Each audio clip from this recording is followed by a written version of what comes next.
2-second stun. Imp is going to throw out really early teleports. That's double teleport. Yeah, they're going to go in now. Now Peleon's getting a move back. Tyrus moving in. First blood to TSM. What gets enough? Godby exhausted, going to be chased down. LGD though, they've already lost one. He's going to go in. 2 kills for TSM, but Imp gets the trade kill. How much can he get back? Wild Turtle now, maybe the next one. Not over yet. We do see him trying to chase. Wild Turtle going to get some heal from that Harvester of Sorrows. 2-1 in the first fight. That's Jin's head. And the rest of RNG saying, yes, Mr. Uzi, we will do our best. Let's see if MLXG can deliver. As it stands, G2 are 3-1 up in kills. They've got a 500 gold lead. And Hyanan has been the recipient of both of those Lantern kills. If you look at the item differences as well, Perks has got himself the Luden's Echo, and here comes MLXG. He's still got that Rift Herald, but Ming's death sentence goes wide. The box goes down, and Uzi jumps in. Here comes MLXG. Defensive flashes. Jankos has already killed Ming. Now Jankos is turning it back around. Defensive flash from Uzi. Teleport's coming down. Comes Perks. Not just to find out. Perks blows up RNG, and G2 win the fight. It ends up being a 3-0 in favor of G2. It's the shield from Jenna to try and win the trades.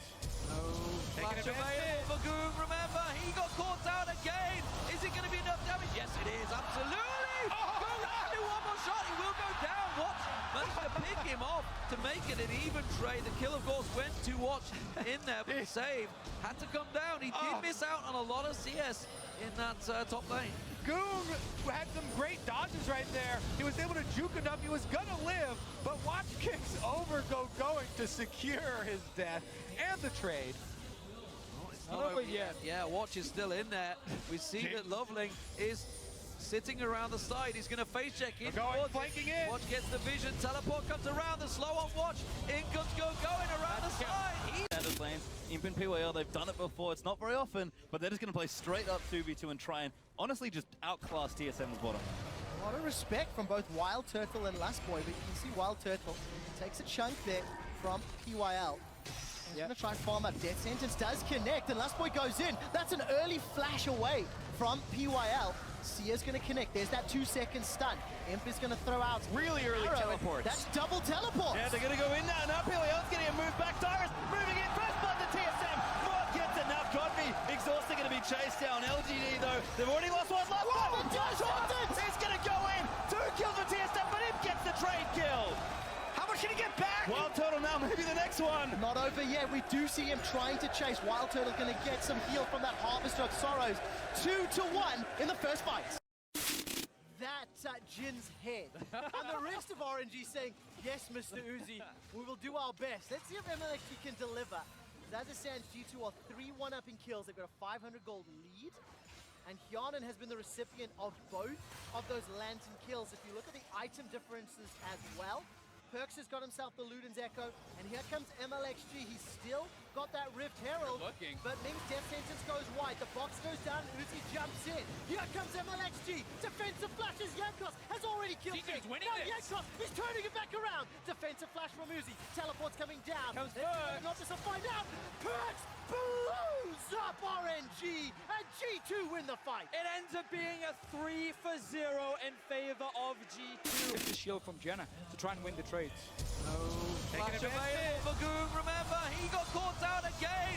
Is it going to be enough damage? Yes, it is, absolutely. Goong can do one more shot, he will go down. Watch managed to pick him off to make it an even trade. The kill, of course, went to Watch in there, but the save had to come down. He did miss out on. I hope you're ready for a lot of frustration. GenG's a weird team.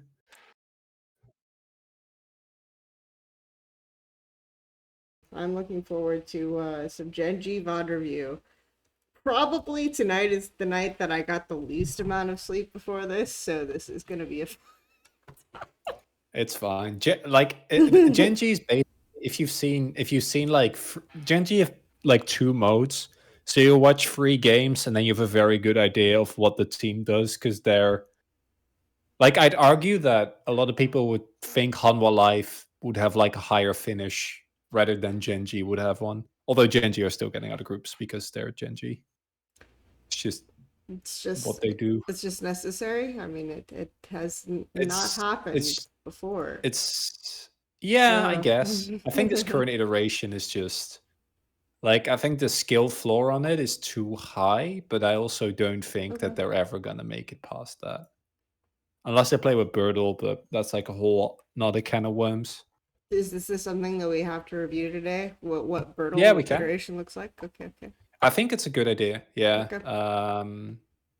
I think that the Birdle iteration has like, because I'm pretty sure Birdle's going with them towards. I don't know if it's known yet, but because with Birdle is basically just a loose cannon, and I think for a team like GenG, that's actually good Hmm. because their inactivity is just it's very frustrating to watch. So I will keep that in mind. So that's one of my first questions, right? That I wanted to discover is it a meme, right? Or are they actually just painful to watch, right? So I'm going into this basically blind. Yeah. So yeah, more or less two things that you may have realized if you've been watching these is one, I'm mostly relying on you to tell me like what are good VODs for us to watch, and then Yeah. the second thing is I make people pick a word and then we choose a playlist based on the word. So that's the other important thing. Like a music playlist?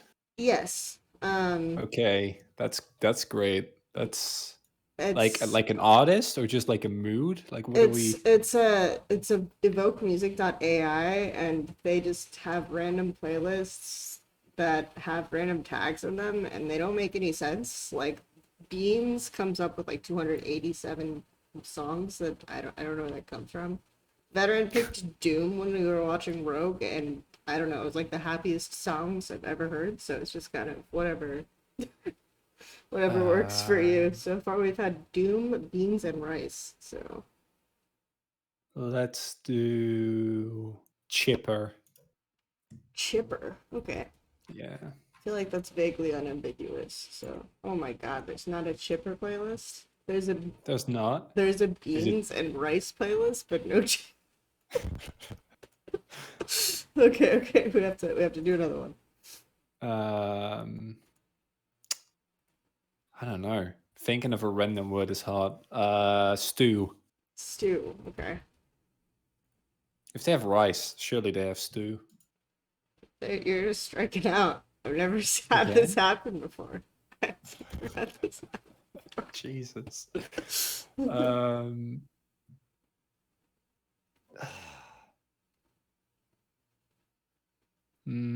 I'm thinking of a word that encompasses GenG. Yeah, just use anime. I mean, I didn't wanna go there, but I think maybe not. Like I've tried reasonable things. Let's try anime. There's 32 anime songs, so we're There gonna we have go. to. We might have to refresh at some point, but that's where we are for now. So I think that if you want to get an idea of GenG, that I think is the better iteration, even though the iteration with a higher peak, even though the team is worse, you probably want to pick the. I feel like they have more room to actually become a legitimate, actual good team. Because I think a lot of people will currently say, even though GenG is our second seed and T1 is our third, that GenG is worse. I feel like that's actually weirdly common. People are saying that for LCK last year as well. Yeah, but last year was kind of egregious, right? Because there was like the 3-hour pause in the middle of the series, which was kind of unprecedented. In this case, it's legit just, I don't know. So yeah, that's the T1, the second game against T1 that they played. Okay, so that would be the Rascal roster you said can be better? No, Birdle. Birdle, no, okay. not. Okay. Yeah. So that'd be a regular season game. They didn't play Birdle in playoffs. Got it. But we can do the regular. Yeah. Maybe we do the regular first, and then you get an idea of how they look, and then you can see the differences with Birdle. Okay, so we'll do that's game 2 or of the playoff series. Or the regular Yeah. season series, sorry. Yeah, second one. I mean, you can take the first one as well. Still illustrates what I mean, but we can start off with because them getting or them going 1-3 against T1 was already a pretty big upset. Yep. Alright. I didn't pick any of those. I'm also going to share screen with you just so we're on the same time. Yeah. There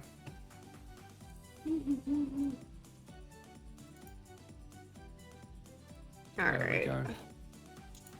Excellent. Right into it. Okay. So let us take a look at the draft, which here we go. There's the pick order. So this was something I was noticing in the Humble Life review, is that teams were literally just picking top jungle, mid, AD support. Oh, I'm yeah. glad that that's not happening. Yeah, no, it actually happens a lot. Do you know why, or I'm just curious? I think that it also ties into the larger theme of the LCK over prioritizing herald flips. So what they try to do is just secure the best top 3v3 basically that they can. And I mean, there's other stuff that comes into it, but there's teams that shy away from this. Nongshim come to mind. They always pick the Felios Thresh first rotation. Donmon, not in the current meta, but in previous metas, used to like highly prioritize bot lanes, but recently it's been all about jungle mid, because like there's picks like Ryze, LeBlanc that are just they're too good, so they just get swept away ASAP. And Jace for top. Yeah, like the top picks are kind of weird because it's outside of like Jace, right, or Aurelia. If you're gonna play Aurelia top, I usually would expect you to hold your top lane pick if you're going to prioritize like top lane dominance, right? And then pick top on 5. But I don't know. It's very weird. Yeah, no, they should. I mean, T1 is a special case because of Carrier's champion pool. So I actually really like them going for R5 support picks because he pulls shit out like the Nico. Just a lot of like diversity. In case of GenG VOD, if they play red side, it's always a top counter pick. Yep. But teams in the LCK don't always utilize them. Like we've had situations where they save like counter pick and then just pick something that they could have gotten on first rota instead of counter picking themselves. With shit like Gnar, pretty common. Yeah. I'm noticing the Gnar into the early here, which is an interesting choice. Optimistic. Yeah, so back then, Kana was basically a Gnar Jace 2-trick. He's become a lot better, but back then it was first pick Jace. If Jace not available, then Gnar. Now he has like Cannon, Gwen, and a bunch of other stuff as well. Alright, we've got a... So, also, what are your thoughts on the Leona first pick? Because this is a phenomenon, I think, in most regions that aren't Europe. Just like really high Leona prio, especially after Thresh is banned. I think it's kind of troll. Specifically for GenG, that is. Because giving over... But this is kind of weird, because these teams played very differently in like the later half. Okay. The fact that Ryze makes it this far through the draft, especially from T1, is really interesting. Because T1 kind of used the Ryze as a crutch, but I guess here they're still on the TF hype train. I think that the Leona is, I don't know. I don't like it as much. I would have rather them like first picked a Lee here. I think Lee's a lot better, like higher value than Leo. And this is also just like a 1-3-1 draft, so in that case, the Leona engage, like getting into a fight, being able to survive forever is kind of less valuable, right? Yeah. Yeah, I mean, I'd imagine it's more like, because it's GenG, it's more about enabling Live, letting Ruder sit in solo, and then having him go and try to escalate sides, Birdle specifically.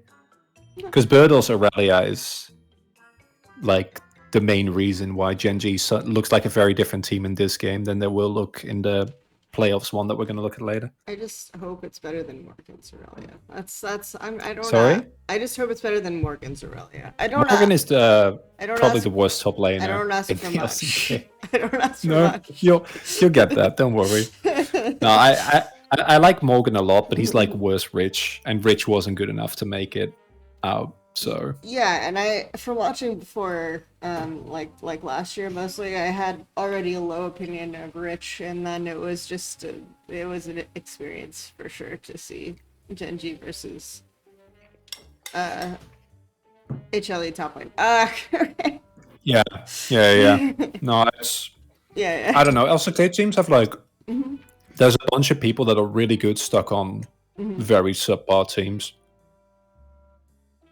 Yeah, that happens a lot in the LPL as well. Mostly because Yeah, because you got 17 of them. you get like lifer contracts as well in the LPL, like 5-year deals and stuff like this. So if you get on a bad team, you're just there for your entire career. All right. So I think this draft is basically Exodia from GenG, Aurelia, Ryze, and Ezreal. It's pretty good. You can play the Ryze lane really volatile versus TF, and then get roam timers on TF. So, which is pretty unique to the matchup. It looks like, and Trist Karma just doesn't feel like a real lane to me that should exist. I think the main thing about the Trist Karma is like how Korean teams use it and how the T1 definitely uses it. It is like the only thing they care about is getting prio so that Ruler and Life are locked in lane. Guma and Carry are basically the best laning duo in the LCK. I mean, I'd argue Teddy and Carrier, but it's basically any T1 AD carry plus Carrier. So keeping them locked in lane frees up Faker, and T1 is very reliant on Faker getting shit done on TF or Rise. Okay. Yeah. I mean, so if that's Life is free to typical. roam, then it doesn't really happen. That's more or less what I expect from T1 is really good timers from mid from Faker. That's pretty much what I've expected from T1 for ever. Yeah, they're also a bit reliant on it, right? It's kind of unfortunate in that if it doesn't come to fruition, they look a lot worse. Especially again, this is like a couple of weeks before playoffs, so it's much more egregious here. Oh, nice. But the main thing that you don't really see here, but that made me very happy, was that there was no Azir being picked. Yeah. Because Azir is of course a legitimate champion. Yeah. And I have been very often like criticizing GenG specifically for doing that. Like, that was the weirdest thing, just looking at the match history on HLE, was like everyone was picking Azir. And I was just... That's a legit champion. I mean, GenG win early games with Azir. Like, it shouldn't work. Well, I mean, but it does. Yeah, the laning matchup is such that I actually liked the LCK Azirs because they understand that if you're picking Azir, you can't really fight or skirmish until 2 items, so you just get the enemy mid laner to be super low HP and you to be super low HP, and that's how you play the lane. But yeah, so that I like that they actually, because compared to LCS Azirs, it's really nice to see them playing the matchup correctly. They play for lane pressure, but also GenG legitimately against some good LC teams wins levels, like wins Herald skirmishes with Azir. It makes no sense. It's like the reason why I think they'll do well at I've seen it happen like 10 times this split. Like it's why I think they'll do well against like weaker teams, because they can just cheese it effectively. And it's weird because it's late game cheese, but they still will win just based on execution. Interesting. It's really crummy.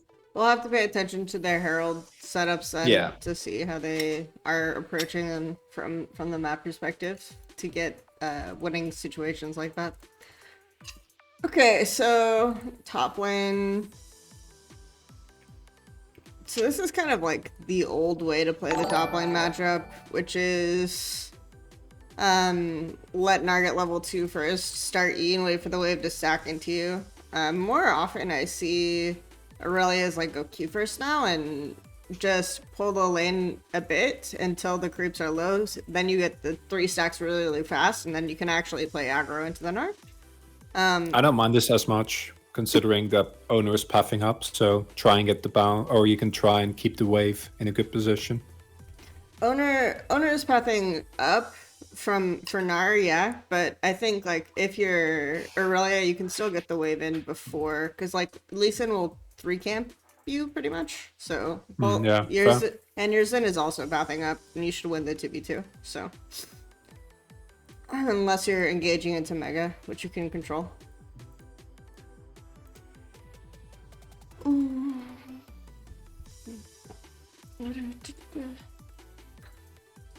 All right. Let's see. We have. So they play this lane basically to poke under tower, which is really weird, right? Like that's my guess. That's the only. That's the only. Yeah, we don't see like Tristana's not a rated pick in the LCK. People think the champion's kind of arse. It only gets picked into like these type of cheese lanes where the goal is to just have perma prio and punish the enemy jungler for not pathing towards his bot lane. So that we don't. Do we see it with the engaged champions as much and look for all in, or no? No. It's legit. Just I've only seen it used this way in the LCK for like the entire split. Interesting. Don't rate the champion at all as a. So it's kind of like European Callista. Yeah, I mean, Callista is an interesting one as well because there's also like Teddy and Ruler can play Callista like a late game ADC, right? Which shouldn't make sense, but it's because of shield though, right? I mean, it is. But yeah. But it's been permad, understandably.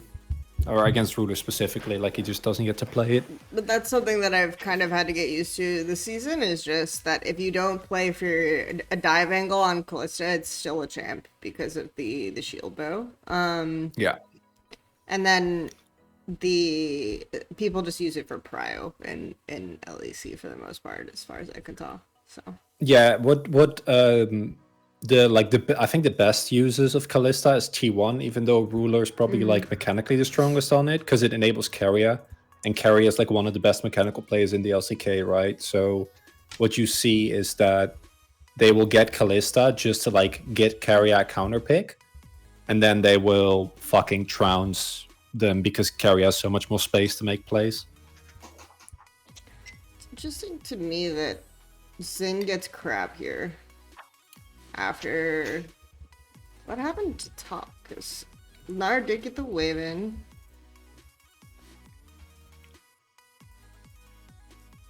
But this should be fine for Nar to come first at this point if Lee Sin wanted to fight crab. And Ryze was backing too. So Ryze would have to TP to the ward. Yeah, might not wanna risk it. Like try to avoid the 2v2 just to be sure, and then just path towards your bot crab because you have perma prio on bot anyway, right? The perma prio on bot, but yeah, I think you could win the 2v2, right? You have Xin and you have like TF gold card. The Ryze would have to force TP back. It's not the worst to go for that. No, I think they could, but knowing T1, I don't think like they're not the team to look for. Like Damwon would probably do it.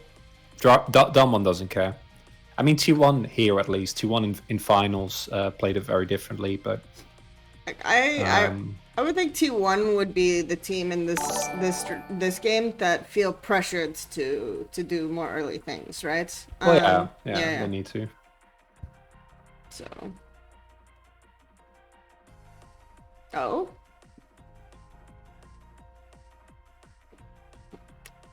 I wonder in what percentage of games that works. Just like walk like this to the lane and look for a gank angle. Look for a dive from the lane itself.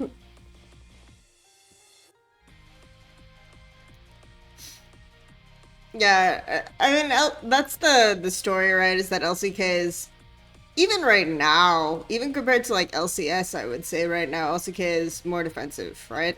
Yeah.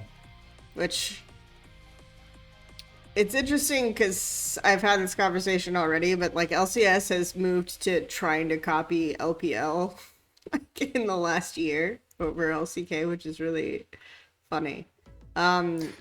It's basically just trying to, they're still just trying to kind of copy things, but it's just everyone watches LPL now, so. So they've just swapped. Yeah, it's just swaps. Mm. Like I'm. Mm. Oh, Yeah, continue. carry it. Yeah, that was very, very boneheaded play from. Generally, don't see these kind of like weird moves from Carrier. It's really bad. I remember last year, one of the things that I noticed when I was watching a lot of T1 was I would just see support like recall drop ward, recall drop ward, recall drop ward, and would like legit recall every 2 minutes. It's so interesting. Because it felt like it would make it really difficult to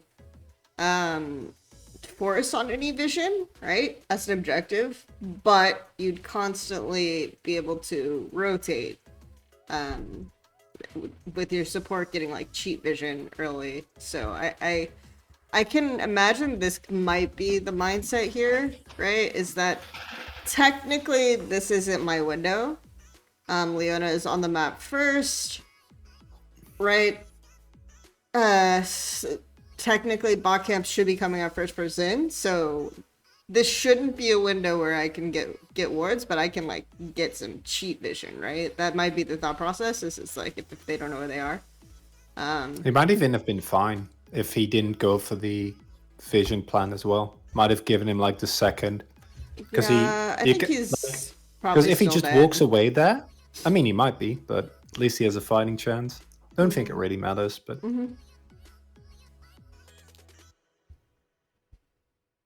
Would TL make it out of groups? Everyone is talking about TL. We did the TL VOD review yesterday, guys. Come on, catch up. I know it's sorry. I know it's been like 40 minutes and we're still 6 minutes into the first VOD. This is kind of how I do things sometimes. that's fine. I don't mind. I love this game, so I'm more than happy to talk about it. And I love these teams as well, even though with GenG it's kind of love and hate. So, speaking of, one of the weirdest things I saw, I think it was last year, it was like GenG versus Afrika. Oh, okay.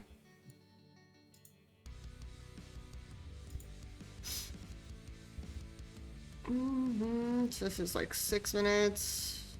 Dragon was just secured. Lee Sin's coming out of base here. Bot's going to crash. So I would assume what you would look for here is probably like Karma tries to poke under tower, look for bot dive. Instead, we're really aggressively fighting the scuttle. Which is not what I expected.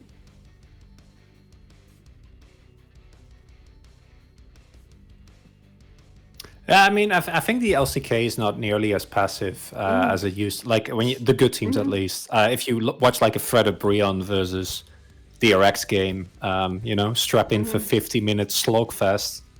But Damwon in particular, obviously being the best team, has a lot of early game movement and like pressure that they apply, and it's not really as much. I mean, they will dive every now and then, but like obviously compared to LPL, it's not really in the same vein. But our teams have gotten a lot better at this over the split, because mid-split there were a ton of teams, Live Sandbox, Afrika come to mind, that really forced with like very aggressive styles, especially for LCK standards. And then that kind of forced the rest of the teams to be a little bit more honest in how they approach the game. They both tops TV down a wave state that was way better for Aurelia, and Aurelia got kills as well. So I mean, top lane is over. So It's done so.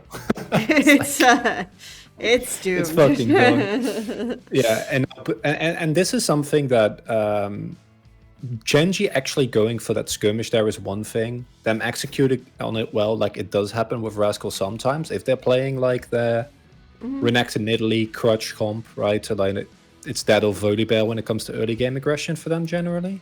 GenG is very often guilty of like the triple scaling lanes with like a Volibear. Right? It's like good luck, Clit. Get us through this early game. It's just Even though you have no lanes to play off. just interesting to me that T1 chose to like, we're gonna force over this crap as like the thing that they were doing, right? And then using Karma and TF to engage. And then like without considering like top TPs, which again at 6 minutes, if both top TPs are up, that's really interesting as well, because typically that's not the case. But yeah, that's and then of course like Aurelia goes for back, T1 just get this. I think if you're GenG, it's a little bit riskier to give T1 the Rift, just because Trist has already done so much damage to bot turret. So now you can actually get a really big gold swing for T1. Yeah. Yeah, and in theory, you should be able to stem some of the bleeding on this top side with your TF.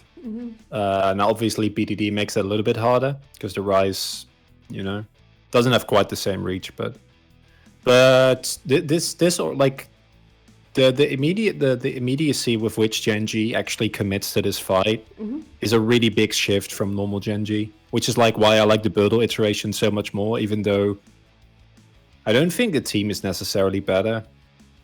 But it's something similar that we see with T1, where I think T1 looks better with Gumayushi, even though I think Teddy is a better player. And like I can't for the life of me figure out why it is. Like I've looked at this a lot in like reviews and stuff. Okay. And it's just like what the player brings to the team, I think is in both cases something that they are otherwise lacking. Makes sense. Like a lot of times that is just what it is, right? It's not even like I've been in situations where a player starts and that causes another player to play better, even though that other player might be like the player that is being replaced is like worse in every other way, right? Worse comms, worse X, Y, and Z, but the other player just plays better with them on the team, and then the team plays better. So it's like very weird situations like that happen sometimes. Yeah, I love it. I live for those moments when it makes no sense. And you're just sitting there like, I guess this works. I don't know why, but just accept it. Okay, forcing over the wave cell. I like it. I like it. The other thing, so like how frequently because I remember BDD used to do a lot of salvage plays for bot lane last year. Is this something that still happens a lot? Because this is nice. I like this, right? Because they're TPing back to a frozen wave. They didn't quite get the playoff, but I like the idea while their bot lane is basically being dove. So it's kind of weird because it didn't used to be as necessary because Ruler and Life were kind of the threshold for bot lanes in the LCK. Because you could argue last year that like obviously Ghost and Barrel in terms of like what they did for the team overall were better, but with that top side, it makes everything a little bit easier as well. Yeah. But this year, Ruler and Life, like Ruler to a lesser extent, but Life in particular has looked pretty poor. So they lose a lot of lanes now. So I think that's something that has really thrown off GenG and why they look so much worse right now. Okay. Is because that's not like you can blame GenG for a lot of things, but generally Ruler underperforming isn't one of those things, right? He's been like the most consistent player on the team by a country mile.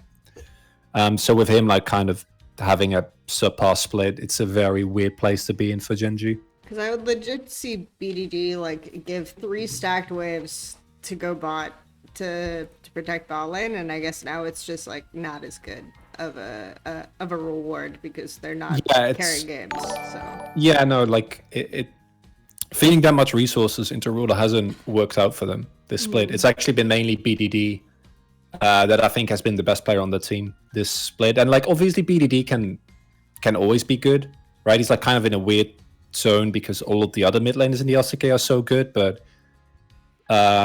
push comes to shove, he still out mechanics and like just generally finds angles that a lot of LCK players aren't really able to.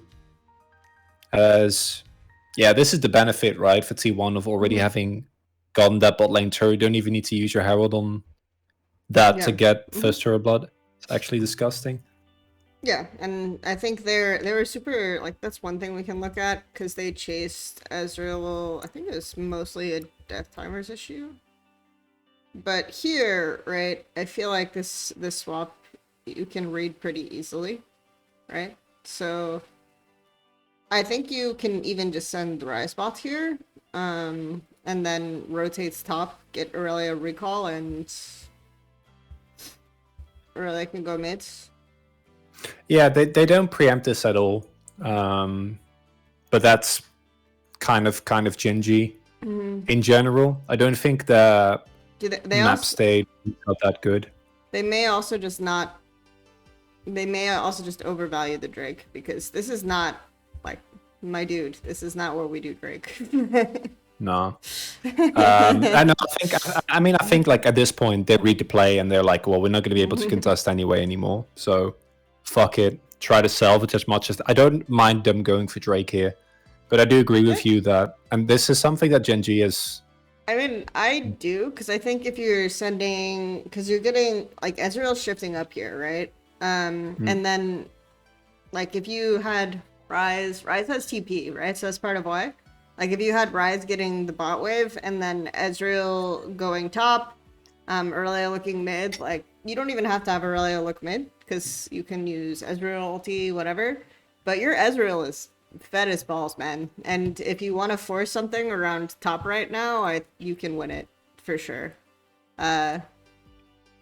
Like, they don't even have that much guaranteed CC to deal with her. Try to play through Birdle. Yeah, so you can definitely stop this play, and it can be pretty favorable for you, actually. So, but instead he uses his timer to do Drake, which I find very bizarre. I'm not gonna lie.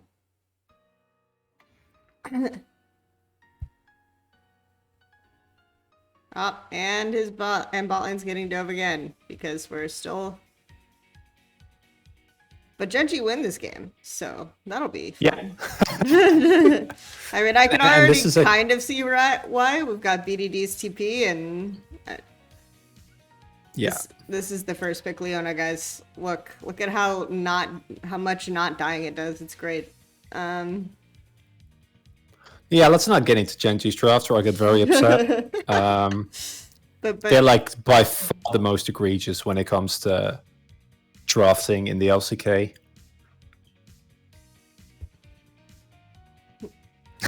Oh god. That's a beautiful moment. Sometimes those are the moments you live for as an observer, I imagine. Where it's just dude, like... the LCK observing team is so fucking good at their job. It's actually insane. So it's just like, I love them so much. Bullshit on my screen. Here it is. Yeah.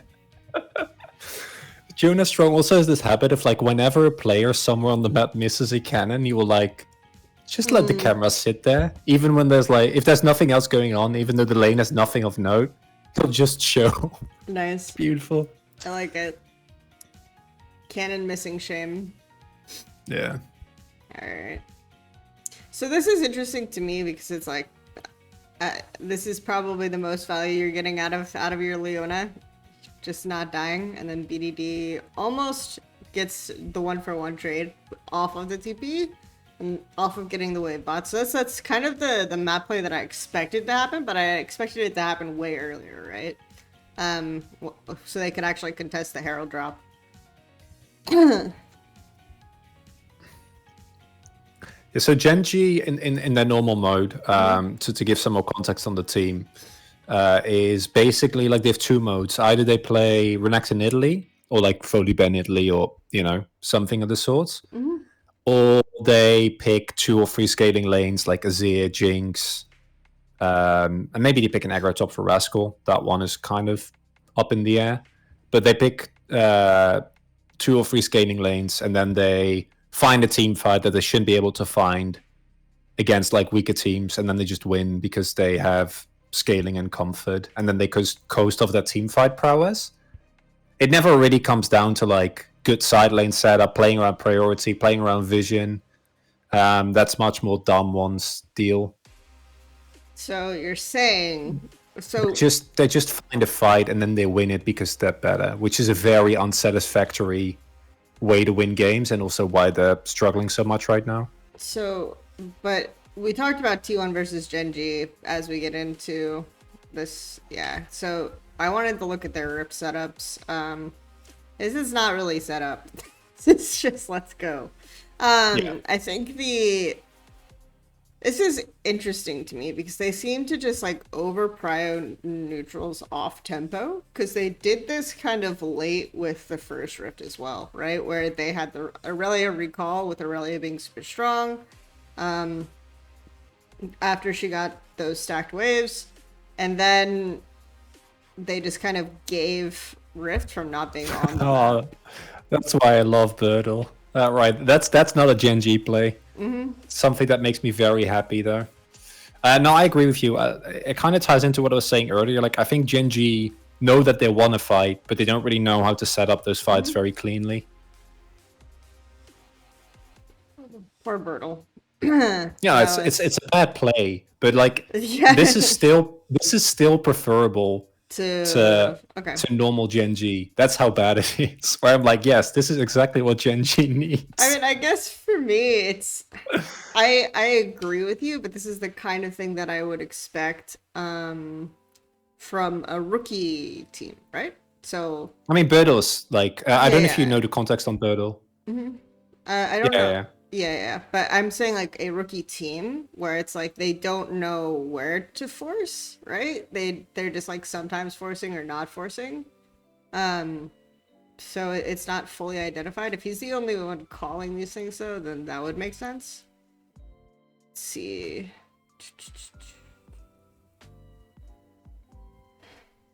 I was going to ask you though, HLE or GenG, because we did the T1 or GenG, but what about HLE or GenG? So if you go for, I think a safe quarters pick would be GenG, but if you're talking about actually making a deep run, it's 100% Hanwha. Okay. Again, unless GenG is playing Birdle, and like I expect GenG to look a lot better come Worlds than it did in playoffs. Don't think a team is gonna stay the way that they were, but if they're not, then yeah, they're in for a rough time. But Hanwha Life has more clutch potential. GenG is just, do you hit our mechanical benchmark? Or are you like Fnatic? I think Fnatic like 3-0s GenG if they ever meet. I like this. Because GenG just doesn't know how to deal with that their opponents doing like weird stuff, right? Like I think that meta reads and the responses to aggression that they don't expect is just, it's not there. It's not good. So I liked this, right? Because they are actually giving the Drake, which I had previously criticized them coming to neutrals off tempo. So they just give the Drake here and grab two turrets, and they get second turret gold. So that's nice. Props to GenG. Hooray. You gotta cherish those moments. Doesn't happen often.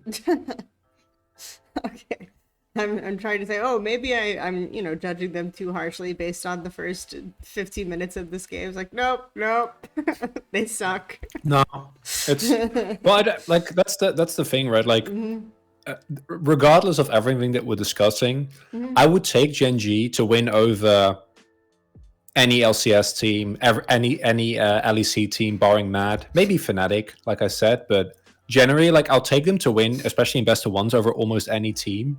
Because the skill floor for this team is just, it's really good, right? Like they're really good players, but they're just not that smart or diverse, or like they don't have a variety of strategies that they can port in best of five. They just try the same trick over and over again. So this is funny because they acknowledge that it's bad for them to trade versus Trist, basically. So this is again kind of a... Okay, so Ezreal's catching mid. Slow out of base. Ryze is getting the bot wave. And they're going to force over. So this is like the kind of play I wanted them to do when they drop Rift, right? Initially.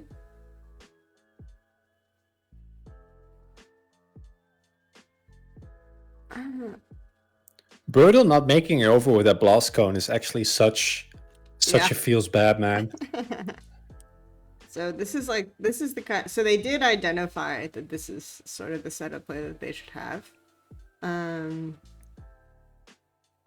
Yeah, I think when it comes to actually finding and playing out fights or skirmishes when they want to, when they don't look like shells of their normal selves, I think that they are generally able to like either find openings or finagle them into working, even though they shouldn't.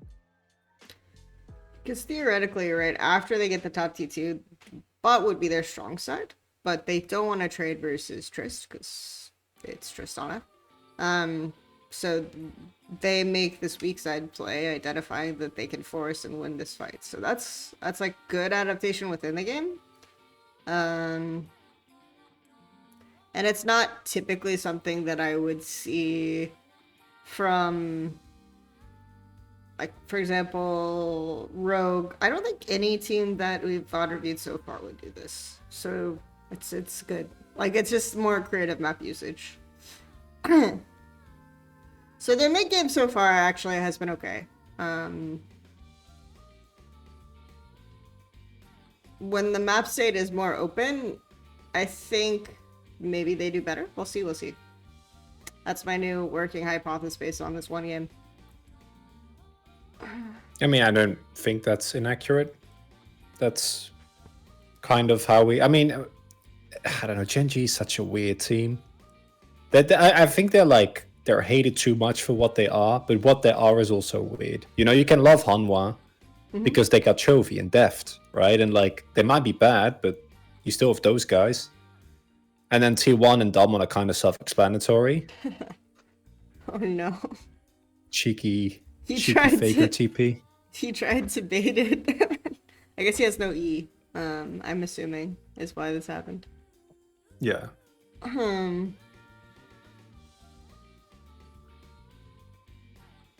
Yeah, I'd say FPX is a lot better than T1. But I think T1, if Damwon isn't winning or like getting to finals, it's probably T1. Unless Hanwha Live somewhat turns Morgan into a cyborg and makes him become a good top laner, which I don't think is very likely.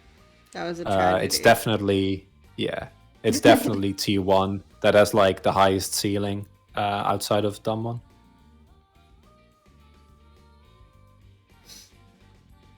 I think the only team that matches those is Okay, nice flank. How did he get this angle? TP, I think. Yeah, but how think did he just they TPs to set up the the- vision for it? Let me see. Okay, so they were actually on bot side. Yeah, bot is their strong side. And T1 just walking like this. Now they know they have no TF port. And I think T1 can't be here.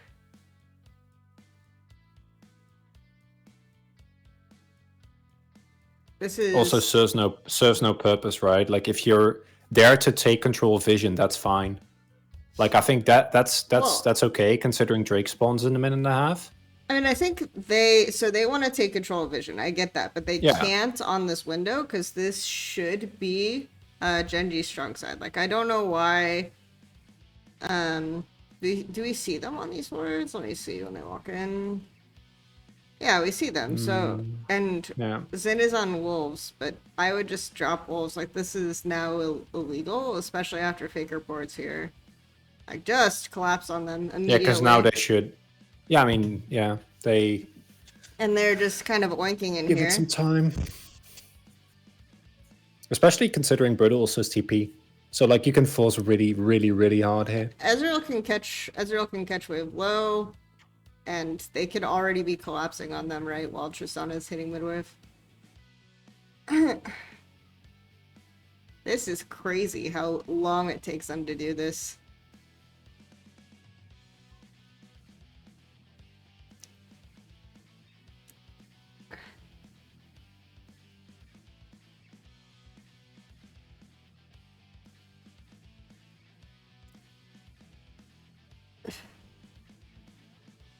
What you doing, Ruler?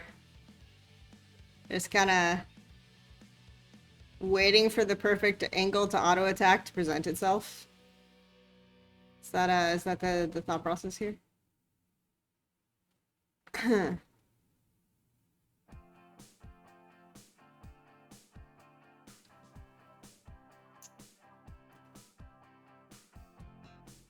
What are we complaining? What builds are we complaining about now, Mirku? Let's see. Rageblade second. Rageblade second, nice. Yeah, you gotta keep pushing, you know? You have to auto attack faster. Yeah. How else are you gonna stack your explosive shot? You gotta push those turrets. Like, I wasn't kidding when I said that. Obviously, in this case, like it's bad, but that's to me like legit how LCK sees Tristana as just like a tool to shove in turrets. And let's go.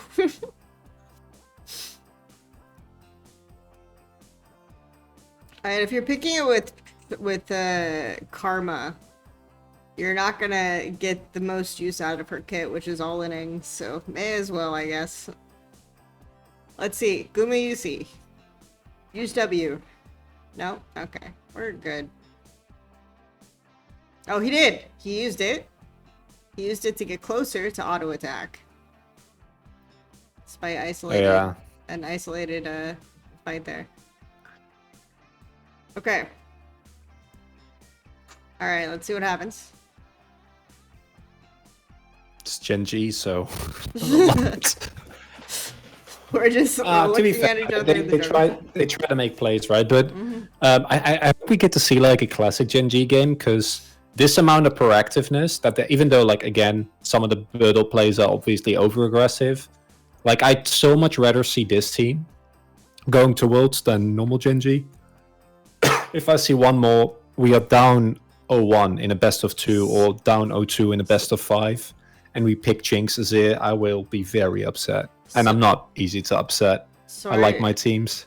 Are you starting the hashtag free Birdle hashtag during Worlds or? No. I mean, I want to see Birdle. I think Rascal's a great player, but it's just it's more about GenG as a team, right? Like, I don't know. No team has as much frustration built in. Because with T1, at least like when the plays are bad, you can see what the thought process behind them is. With GenG, you just sometimes feel like they wait and they bide their time, and then they all in, they win the team fight, and then they win the game. So after doing nothing for like 30 minutes. So both, what I'm hearing is both TL and GenG need someone in comms saying, this guy is fucking trolling, this guy is dead on my screen. That is what I'm hearing. Yes. TL and GenG are the true spiritual the true spiritual sisters teams, you know. You got Ruler and Core, right? You know, they're still together in spirit. There you go. Although of course, like I said earlier, I mean it depends on the group draw a little bit, but I would still be shocked if TND didn't make it out of groups. It's like people keep saying Rogue, EDG, and GenG are similar, right? But so far, I've done the Rogue VOD review, and of course, I'm very familiar with EDG. So, you know, I'm not quite seeing it, but I'll take it. I'll take it anyway. I think it's more the reputation, right? Like, I don't think it's necessarily based. I think GenG and Rogue actually do have some more similarities when it comes to more like how it looks to layman's how they play. As in, GenG's early game isn't as good as Rogue's was, but I just think that Well, I think Rogue's early game is atrocious, but I mean, yeah. but there's just like no team-wide planning on Rogue. It's very clear. Like no one is coming up with a set play based on a laning matchup win con or anything. There's no. I guess like to an extent you can kind of see that on GenG this game. I would guess that there wasn't really planning for most of their early game, but they also didn't. They also aren't picking for prio and lane matchups and jungle 1v1s, so.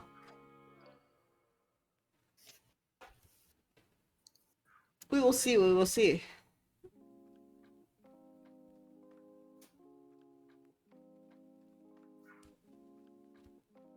Good morning, everyone.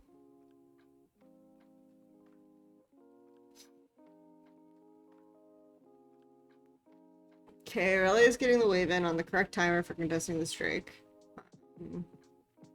We have flank wards in place. I don't know why Leona is showing on this wave.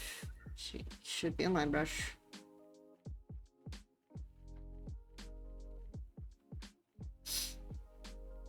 Bertle pushed one wave extra. It's fine, I guess.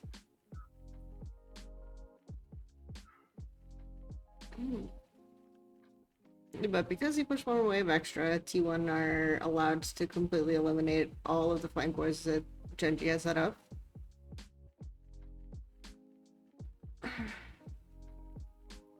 The TF has ulti, so it doesn't matter as much if you have like the perfect flank angle. It's very early usage of Destiny there. I think they were just making sure that they weren't gonna get engaged upon and maybe look for someone being the odd duck out. Like theoretically, if T1 hadn't swept vision properly, right, there would be a TP ward or something like that that they might not be able to scout. So I think that's fine. Like GenG's comp when they want to fight is very flank based, so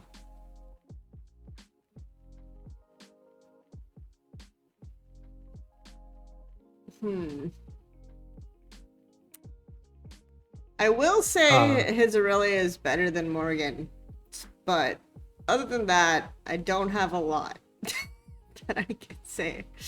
He's basically just like running at people, which is fine.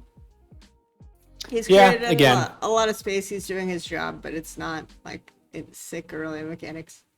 No. It's again, it's more about what he does for what he turns GenG into. Because it's just a breath of fresh air after watching this team and like pulling your hair out for months to see them. Oh yeah, I mean, I think like creating space, like I would look at that as kind of okay, we're creating good space for the team, right? But then looking at the actual execution of the champion is okay, it's all right.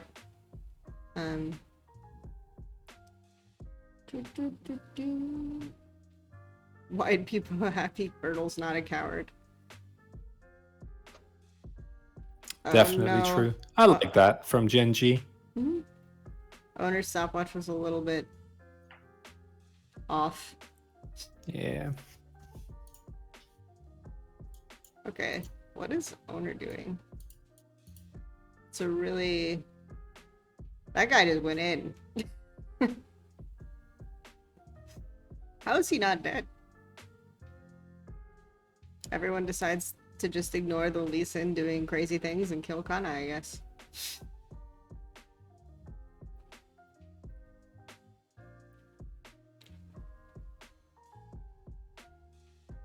You'd think it would be higher prio to kill the Lee Sin because he's got the smite for the Baron. But you never know.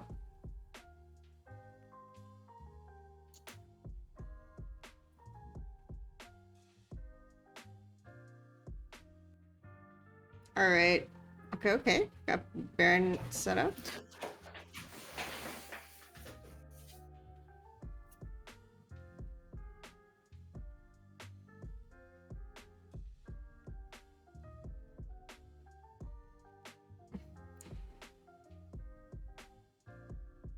That was another Bertle play, for sure. Yeah. and now maybe you understand a little bit better the mindset of like people that watch GenG when they welcome this. When this is like, yes, this is exactly what GenG needed. I mean, with GA, I don't think it's as egregious, but still, it's a little more risk than is necessary when you got two crashing waves. But if you're using GA or if you have GA, if you want to make this kind of dive, right, then your team should either follow you up, but that was just not an angle, right? Like that was the awkward thing about that. Yeah. He goes for it anyway, and we love him for it. All right then. So that was fun. And there we go. Yeah, I think that game was interesting. I would say that early game planning wasn't like super huge, but they had good. I would say trigger pull was decent that game on the scuttle fight only. And they did adapt to the play after they missed it the first window around the roof strap, and they had a good trade on Herald usage. But they're really, really slow in most of their reactions. Like, I think that's the biggest thing is they just are not aware of what their strong side is and their ability to, like, really, really hard trigger pull on it, unless it's Bertle, like, engaging 3 screens in front of the rest of his team. Which is what I like to call Sword Art's syndrome also, because Sword Art does that all the time, where he just, like, we can fight this, and his team just watches him die. So, all right. Yep. So what are we watching next? I'd personally say we can look at any of the.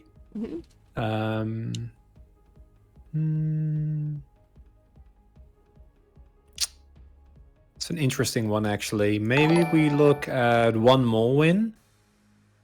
One more win? Okay. Actually, it's against the play in the playoffs. Like, I'm looking at the T1 game, but I think the T1 game was kind of like, I see Renekton in Italy, and I'm like, eh. Is it relevant to watch how bad they are at executing Renekton in Italy, or?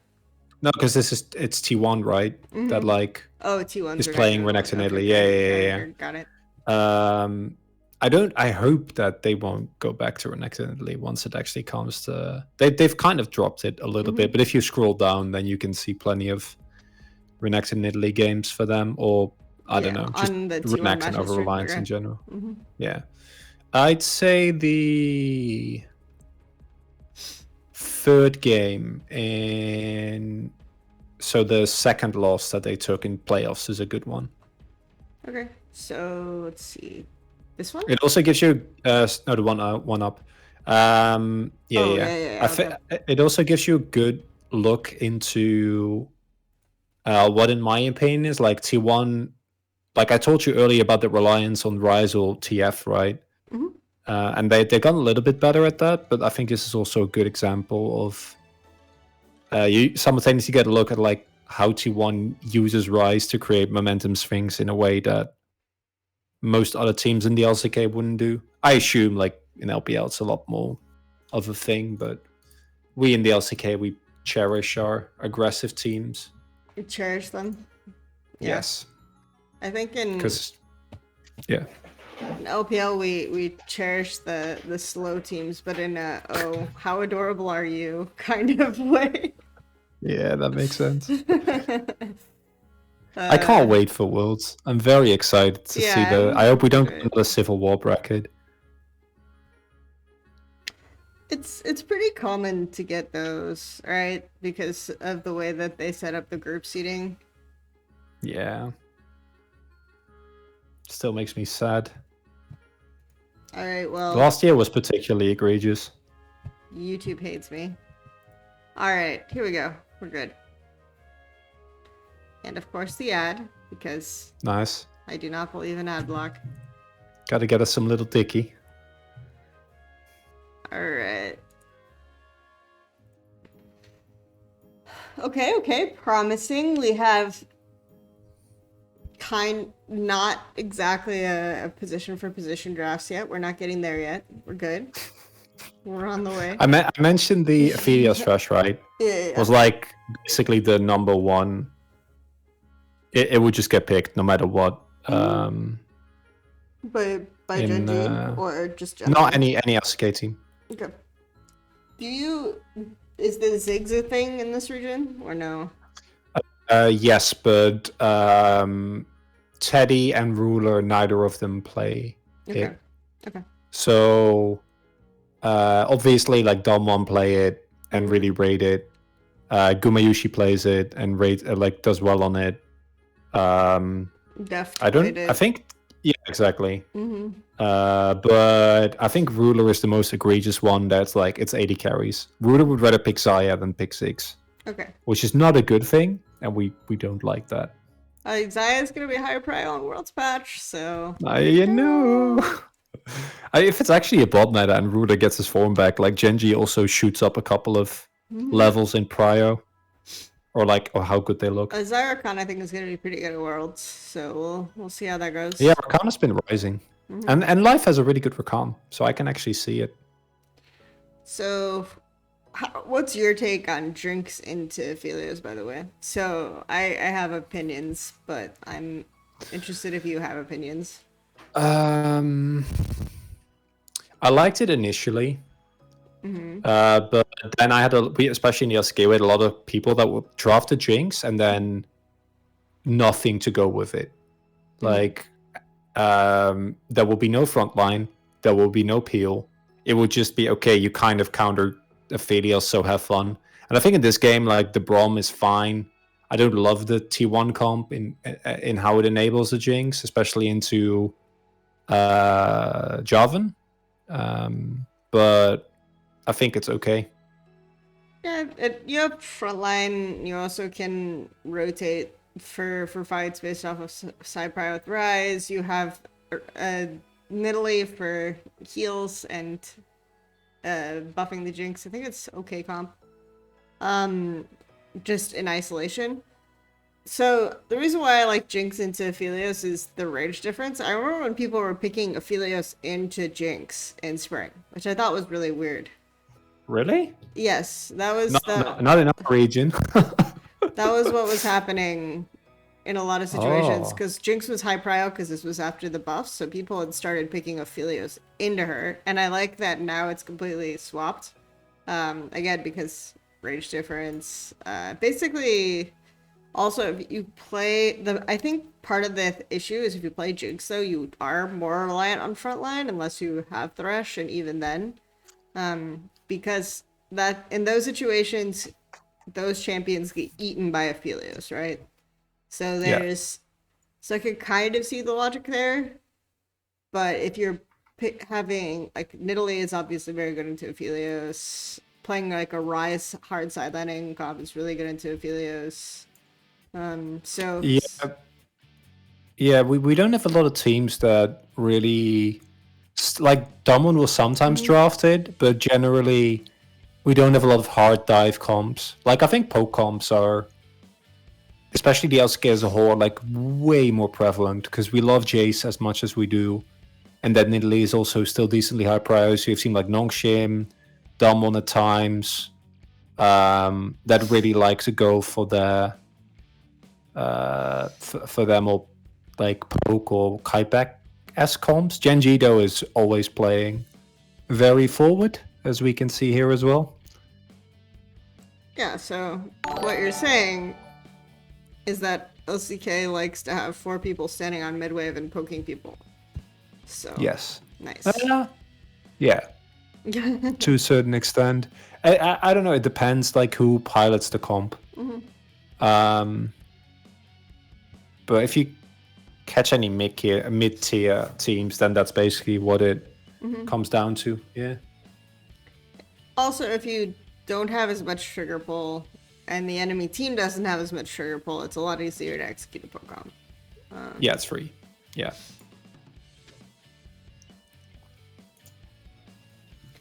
That's what I refer to as like the range escalation phenomenon. Like in years past, if you watched an LCS series, you would just see teams picking progressively more and more range over time.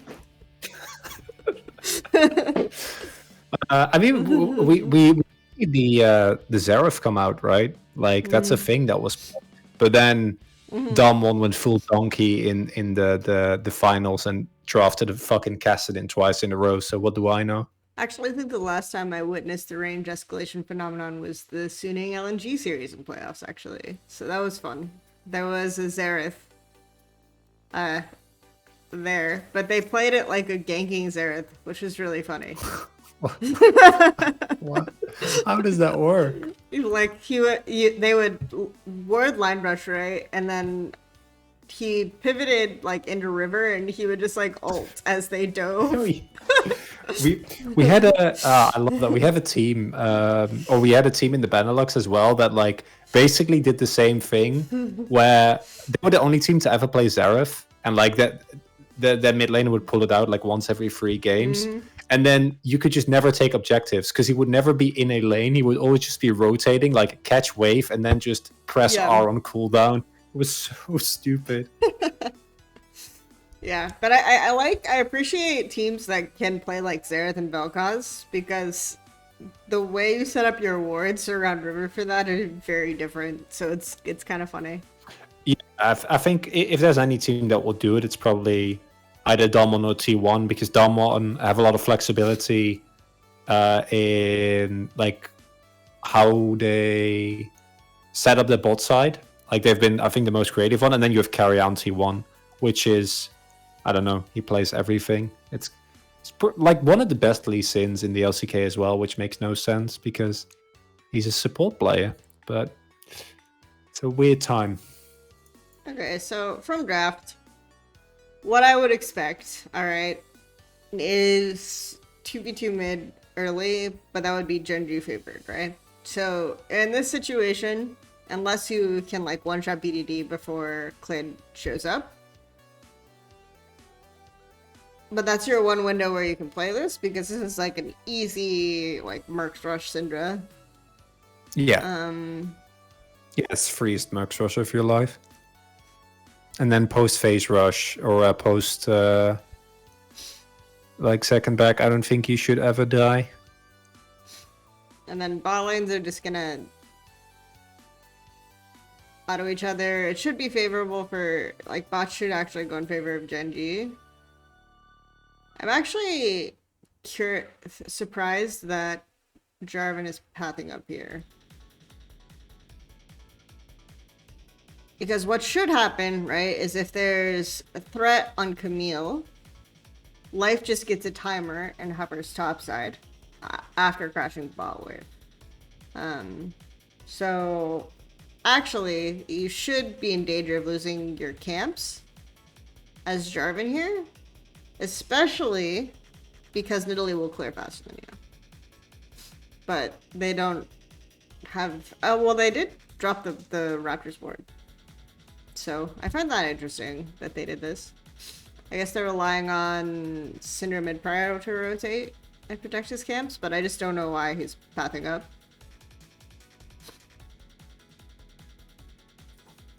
Maybe look to make... Kana has been kind of a... not in this series, he's really become a lot better, but Kana used to be a really big... really guilty of falling for obvious level 3 top ganks, like repeatedly.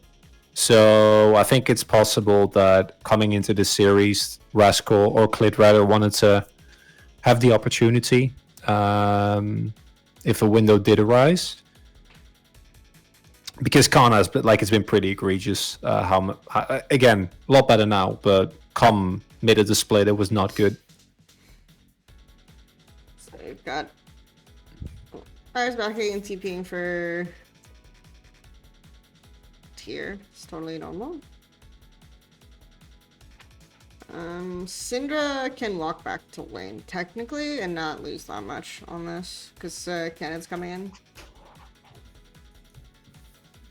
So now we have TP advantage until level 6 when we get the Rise ulti.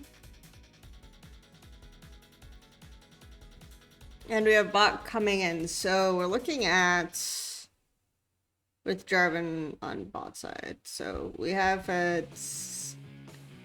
synchronized path.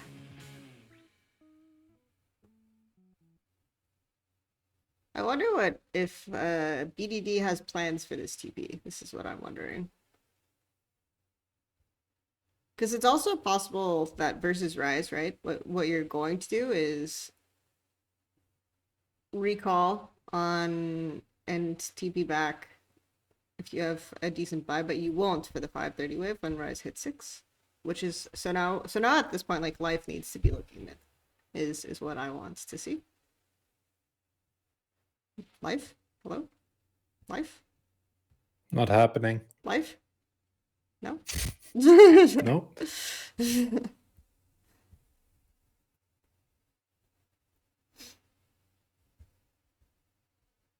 Because where's Life has been very muted when it comes to actually making plays on the map. because basically you want to be mid on this window so that Rise is not getting 6 before Syndra and then looking for, because this is like a juicy like top angle, right? Middle pathing up, and then instead we get Rascal recalling and TPing, right? So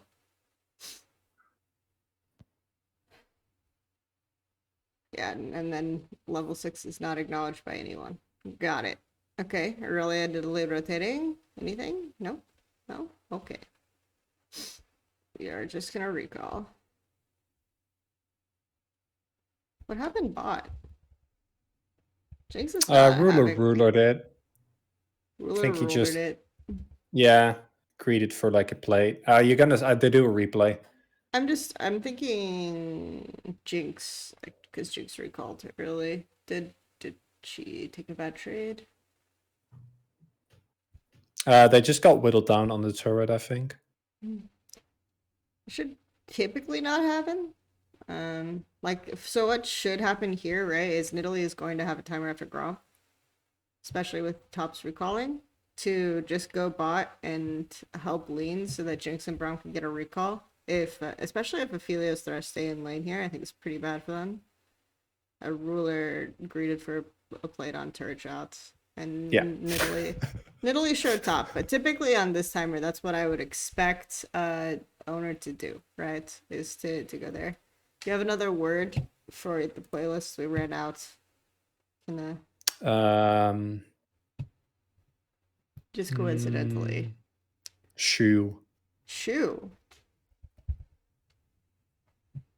Apparently there's Shoegazer. Okay, so there's 81 shoe songs, so we'll go Awesome. with that. Banger. But yeah, so jungle timer, basically you could get a good recall for Jinx. And then I think the lane feels pretty nice.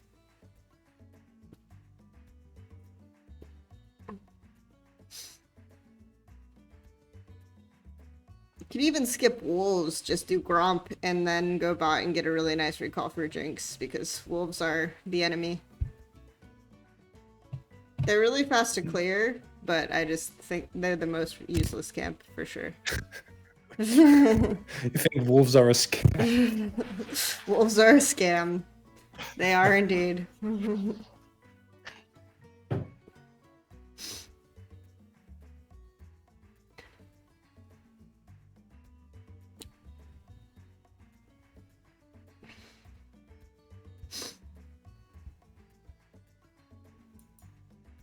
Okay, so is this what you would refer to as a more typical Gen G game? Yeah. Okay. Well, you mean them not really doing anything ever? Yeah. Yeah. Basically. Yeah. Even though they okay. have. Okay, we're using TP. Oh, never mind. There we go. I was just eyeing this TP, and I was like, if they don't use TP before Rise's TP comes back up, I'm gonna be really upset. Oh, this was one of my favorite plays. Rom. Yeah. I love this when this happens so much. The spellbook Rom TPs, yeah, they're always a good time. Carrier just in general played that very, very nicely, I think. Flashing the hookshot as well. Ona kind of cringing it, but Oh it's no. fine. Meanwhile, Teddy. But this is good, right? This is a trade play bot, and you're getting like a ton of plates for Aphelios, so I like that. They're playing like two sides of the map which I typically only see like G2 do. So, like sending your mid top for a gank. Meanwhile, you're stacking a bot wave for a dive bot. Like that kind of. Let's go back and look at the setup there. That might be pretty good to look at.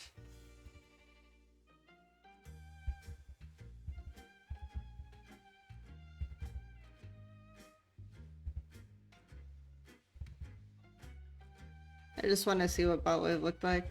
We get an inkling. I think it's just 2 waves getting stacked. Yeah, there shouldn't be enough time to do 3. We'll see. Especially since Jinx can clear the wave pretty easily. Or thin the wave pretty easily, so you should be able to stack like a huge wave. No, it's just the one. Yeah, it's just one.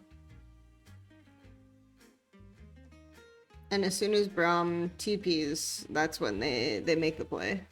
So they're just playing off of numbers. But this is better than, right? Like, pretty much what would happen here is almost always, if this is Santorin on TL, he runs top and is too late to do anything. Yeah. I like making this trade here. It's good. Especially if you are prioing these plates on Aphelios. It's really nice. Okay. Cannon coming in. This should be a free rift for T1, but I don't think you mind as GenG. No, because you already got the 2 plates on bot, right, and the kill. Yeah, because you can actually So play super hard for the spot turret and set up another dive. And get Drake. So I think this is fine if they use this tempo well.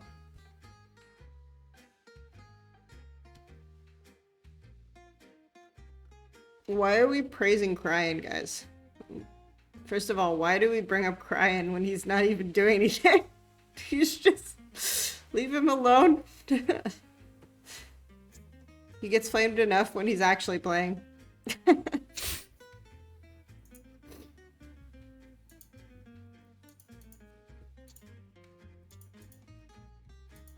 Morgan and Cryan on the same team. That would be the dream. Alright.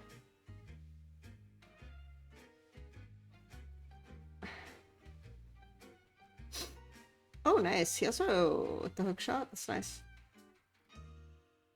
Oh yeah, he cancelled it. Mm-hmm. I love Carrier's like one of our favorite players. We rate him a lot higher than the Korean side of things do. They like BDD way more, for example. If you look at like the All Pro vote, it's Makes pretty sense. interesting. Or MVP votes, pretty interesting. Well, mid is support diff, so Right? which is, you know. Except when it's dumb one, when it's Canyon diff, because it's always Canyon diff. Apparently, mid is not support diff for GenG though, because Life is not interested in going to that lane. Life is, I don't know. Life is just not very good at the moment. He used to be way better at like making impact around the map, but even like mechanically, he's been faltering a lot more than he used to. Because him and Ruler just used to be like the benchmark for insane bot lanes. Because Deft and Carrier, obviously, they were really, really good, but then the actual performance sometimes was not up to par.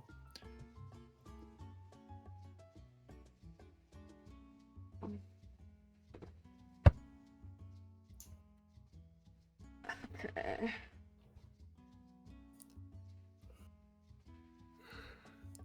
This is a trick. Why are we so focused on defense play here?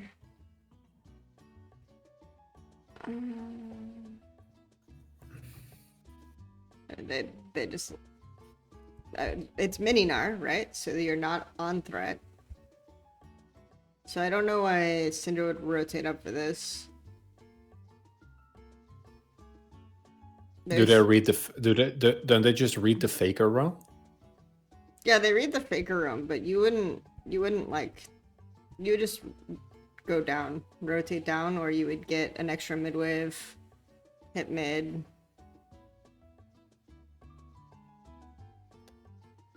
Because there isn't actually threat here until you troll your fight top. Yeah.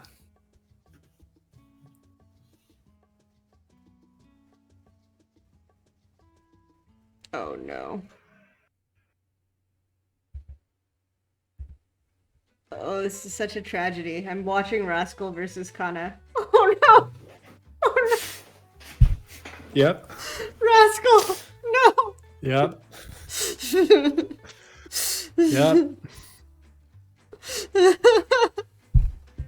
It's so sad. It's just such a feels bad, man.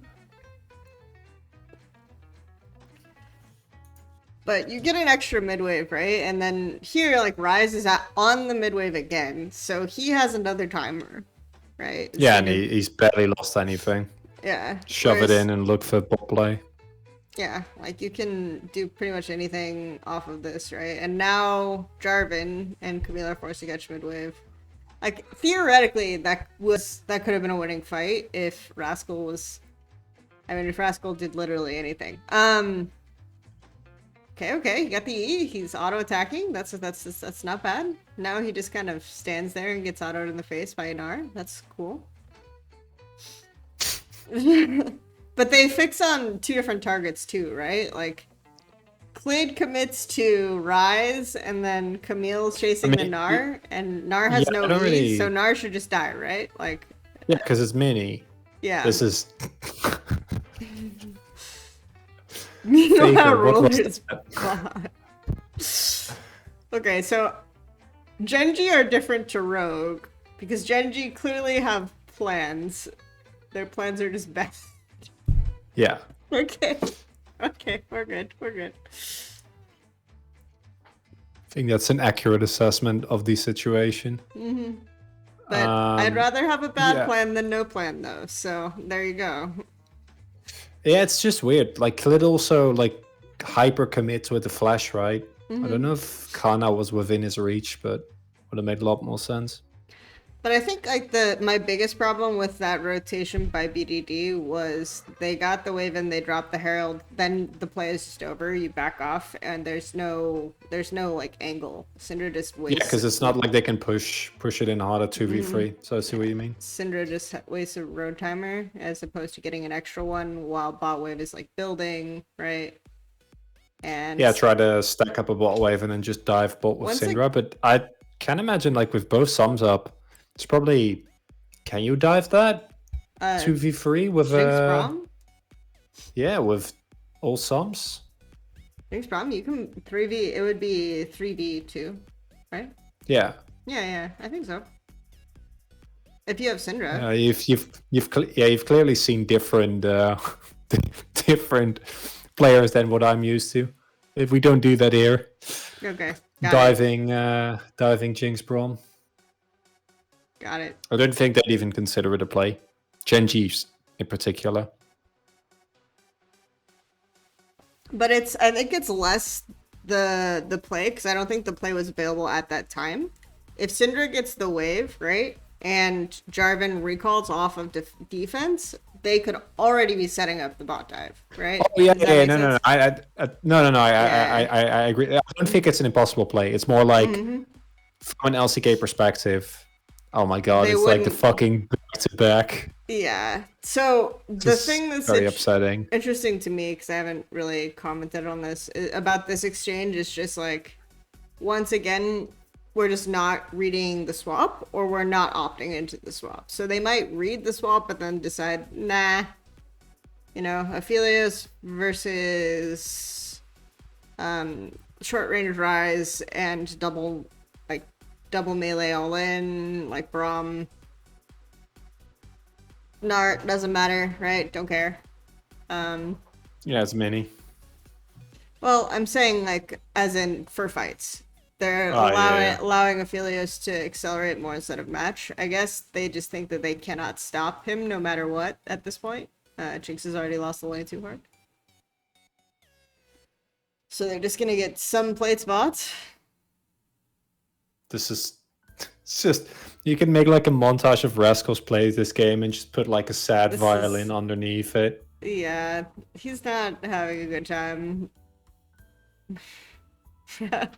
Rascal versus Morgan is an experience. I will say that.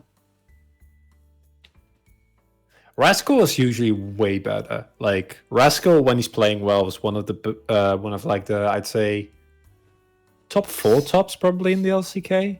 But he's been not good at all. Got it.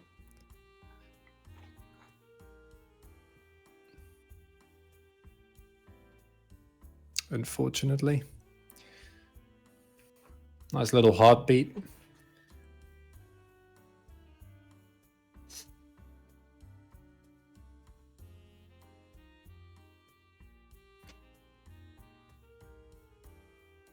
All right. Sec, I'm gonna grab some water.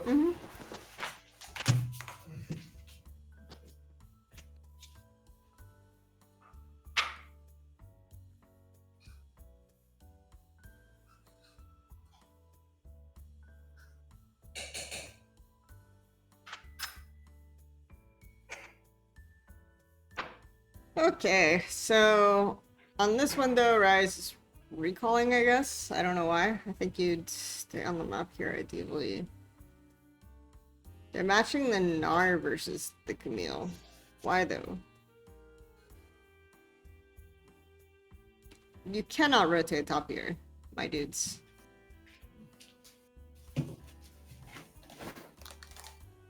Yes, that's what I was gonna say. Like this is GenG's strong side because they can push this wave. Meanwhile, if you try to walk up, GenG just get the wave for free. You can't like build a wave and play on that side as strong side, right? Now you can, right? Now it's okay.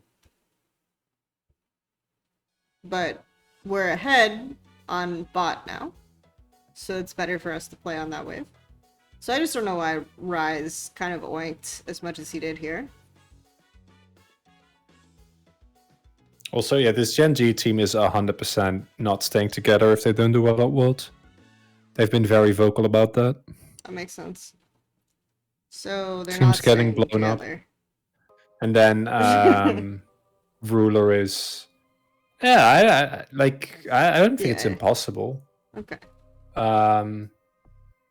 It's unlikely, but if they level up with Birdle, like Ruler is still... They look kind of bummy at the moment, but the players are a lot better than, or should be a lot better than what we've seen in them recently. It just doesn't really mesh for some reason. It's weird. And the classic, everyone rotates for an 18-minute dragon. The classic. 18-minute second dragon, I should say. Yeah. And 4 people showing on the wave. Nice. It's the best.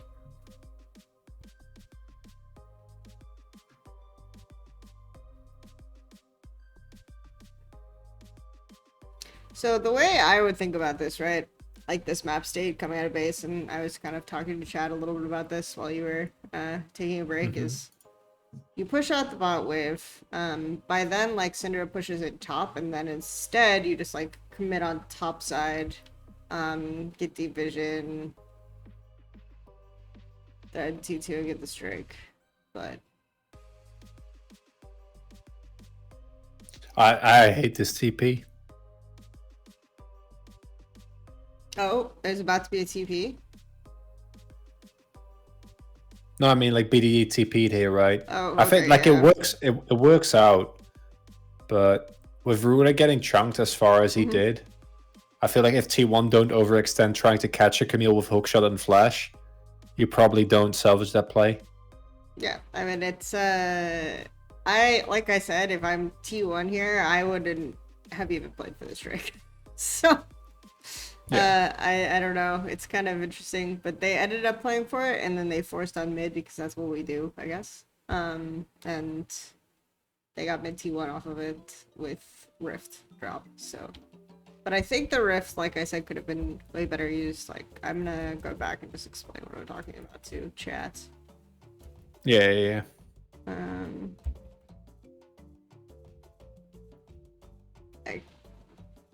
As T1, you have Rift, so you have so much stronger threat. So Rise like oinks coming out of base here when I would think like Rise first of all based way too early. Like he could have stayed bot, pushed this wave out, recalled, and then gone top with the rest of the team. And then used Rift Threat on this top T1. Given this stupid Drake, because who cares? It's an 18-minute Cloud Dragon.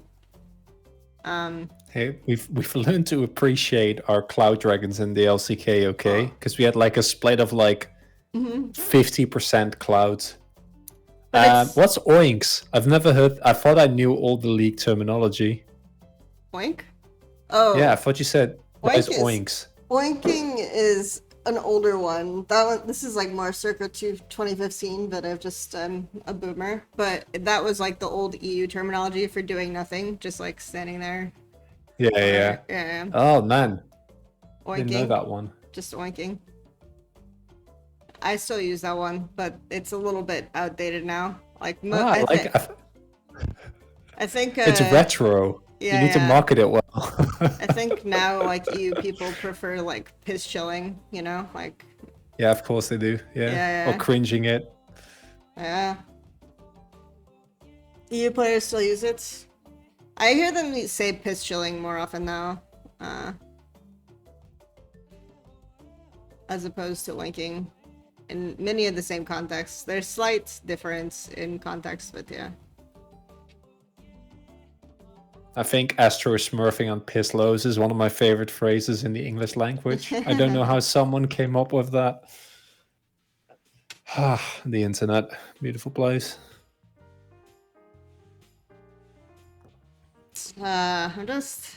I'm fine with. I think it's less that it's like a cloud dragon. It's more that it's a second dragon that is a cloud that is at 18 minutes. So you're most likely, you're not going to get to Soul before the game ends, right? I guess this is a different experience. What are you talking about? I don't know what you mean. I'm not even kidding, by the way. Like that's actually. I've seen plenty of Souls fairly regularly, especially with GenG. They might not always have the most action in that you want to see. I can't wait till I hear your opinion on the game-ending play in this one. I'm excited. The final one. I'm not gonna. It's called 007 Clid, and you'll know it when you see it. It's a lot. But no, this game goes on for a long ass time. So if I remember do correctly. We get like multiple elders or what? Like... No, not multiples. I don't think. No.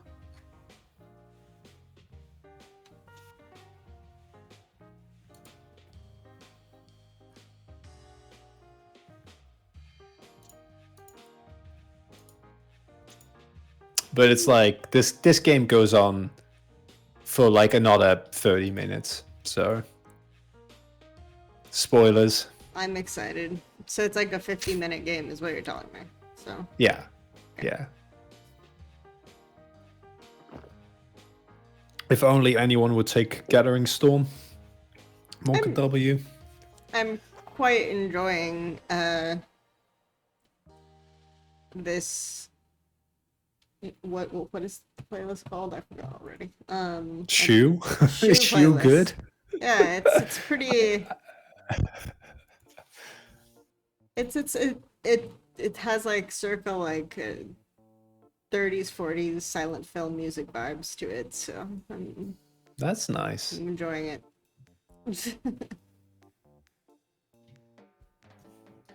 Okay, so now back out on the map.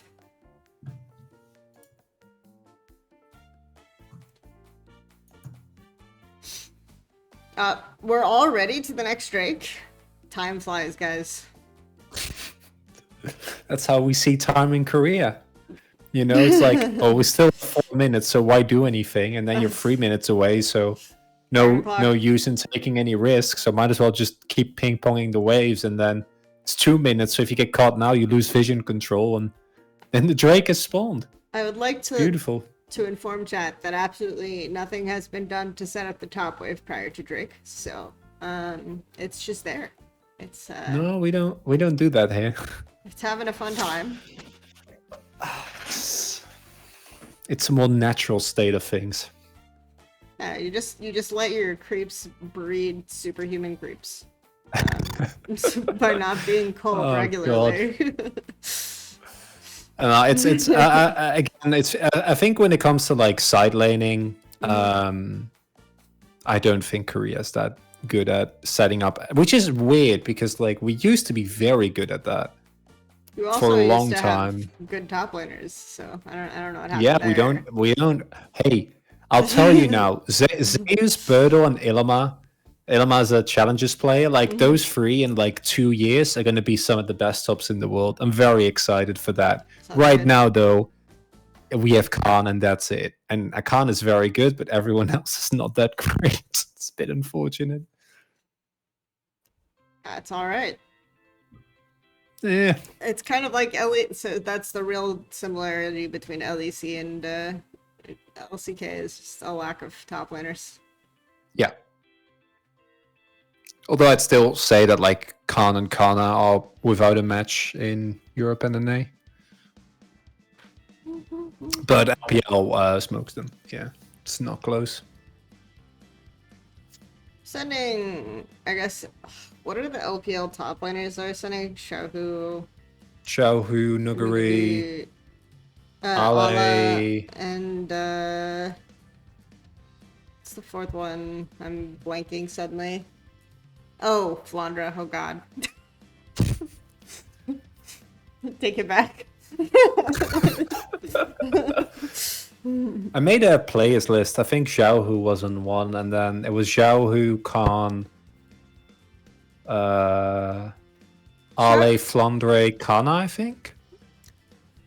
Xiaohu's interesting because he sets up plans and the map well around his lane, right? So that's something that's like really difficult to find in a player, right? It's almost like coach level of okay, Yeah. we're gonna have this type of, and you can tell from watching Alfari's preview that TL try to replicate it, but do not do it well.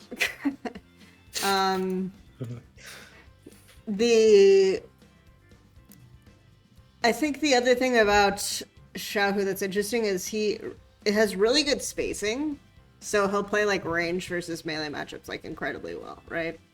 But I don't know. He's not. It's so strange. He's like a top laner who's not a top laner still, in my opinion. But you know, he is good. So it's like opposite Chovy, because Chovy's a top laner, but he's There you playing go. mid for some reason. yeah. So kind of similar. Yeah, no, I get Yeah. it. Yeah, I would say that makes a lot of sense. I would say the thing that I've always appreciated about Xiaohu though is like he does have a really good way of visualizing flanks, which is why like his Gnar was good. It's also a really strange thing to have on a mid, but that's because he used to be a Syndra one trick. So he would like set up he basically would set up queues in Fog and like trigger pull when people would walk in, and that was basically like Yeah, BDD. We have BDD for that in LCK. that's like his flank visualization, right? And which makes sense to me that he would succeed as the top laner because a lot of more champs like Akali, Aurelia, things like this rely on Kennen, rely on this type of visualization. But yeah, still work in progress. What do you mean exactly by visualization? Like their ability to find them, or like being able to execute upon them? So visualization is more kind of how you see a fight or how you see an angle, right? So it's like if you're watching a fight and you see like someone coming from an interesting angle, like a deep TP, and then you see like 4 people low, it's like, okay, I can visualize how to get this kill. Like if I'm Aurelia, I stack my Q, I ult, I go in right. Like this type of thing, it's like how you visualize playing out the fight. Yeah. As opposed to mechanics, which is just like, are you landing your shit? You know, are you able to actually execute? So.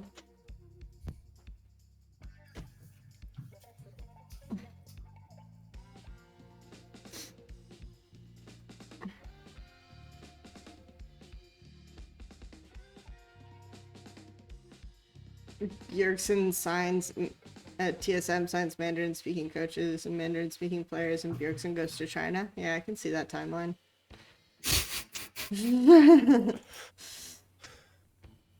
Not ironically.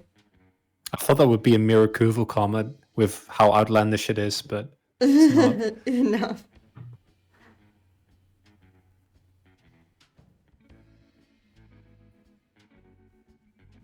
So, we're shoving. We got some coverage for Kana, so he's not too afraid.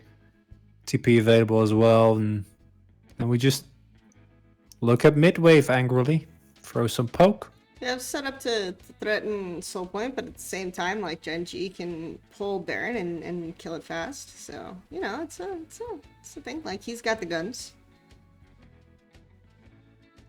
So everyone's just gonna stare at each other for a bit. Probably, is what's gonna happen. It's episode 1 of Double Agent Clit, but it doesn't actually work out. I don't understand why supports and junglers feel compelled to show on the mid-wave. Like, my mind is usually kind of blown by that. Don't think they think about it as much, or they don't want to be late to the play, I assume. When it's GenG, that's definitely it. They have so much pressure to kind of like zone people off the way by standing in the brush, right? So yeah, I mean, I know, but like for Braum Thresh, I think it makes more sense. But okay, what the fuck happened? Teddy's execution and Faker's zoning is so nice on this fight. It's actually really well. Like both Teddy and Faker, like basically 2v5. This is really well done. Just watch Teddy here, because Teddy is like really far away range-wise. Yeah, but normally and Rascal gets fully zoned. You're piling in. What happens to Aphelios here? Oh, exhaust. Okay, and then he ults when he during the Zonias because he can't auto for free. Okay. Faker plays that so well because he simultaneously zones Rascal and then flashes and blows up Ruler, so he can't 200 years it.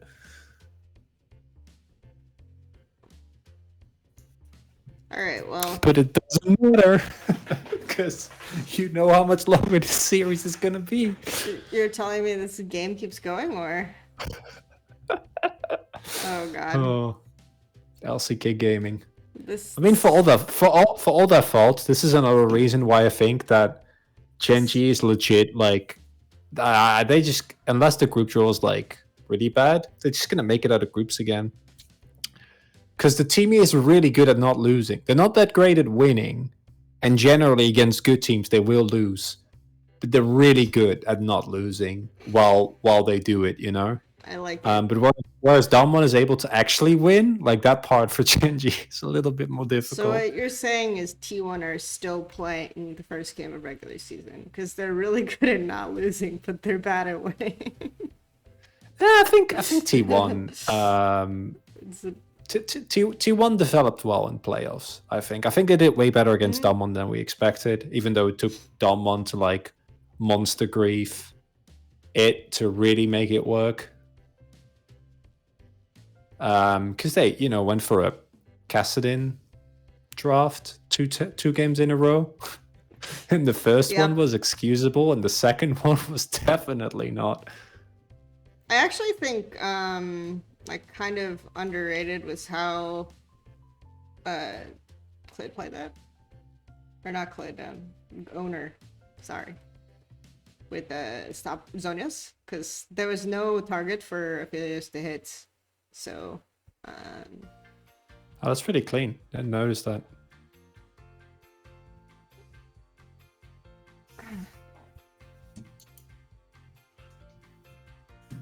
Upset saw this VOD.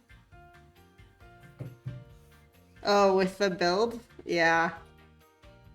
The meme about Upset's builds, if you're not aware of this, do you know the... Tell me. No clue. Pretty much on every champion, he builds like... So he builds his mythic, and then he goes RFCGA. Every AD. And no one knows why. but there was one game where he built this with the IU and God, the word brain. This mythic item. Gale Force? Gale Force, yes. Just Gale Force IE. So Yeah, we gotta.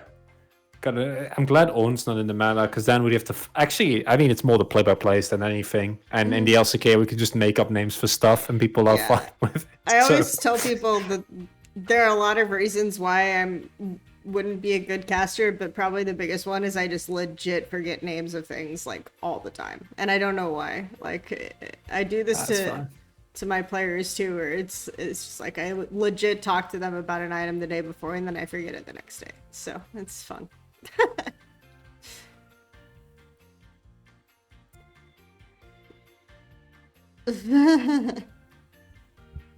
Yeah, it's tight. Like the names are really, really cool. Yeah, some of the name. Oh, so what's your favorite made up name though? That you've made up. I mean, I don't have the pedigree yet to make up stuff. You know, I still got to earn people's trust. So I just ride with the things that have already been made up. But there's a lot. I do pride myself on bringing some EU West vernacular to the LCK. Okay. Because a lot of the guys didn't know, you know, they don't follow the EU West players, so they don't know the beautiful culture that is to be found. Now you can talk about oinking and see if they know that one. So I'm gonna try, that's for sure. But I'm probably not gonna say that on cast though, because it sounds too close to wanking, and I don't, especially with my English, like I'm not taking that risk. There you go. Also, I would not have any Carly Egyptian slander. Thank you very much. Megalodon Slayer is really cool as well. Yeah, but as a color caster, it's a bit less egregious when you don't know all the names. Yeah. But I've done a lot of play-by-play, so I'd still know most of them. Like I'm pretty sure I haven't used an actual ability name when talking about I just say Q W. Yeah, no, of course. QWR.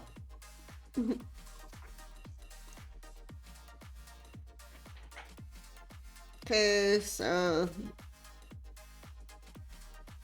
GenG are actually ahead on the map here because T1 didn't fix the ball wave.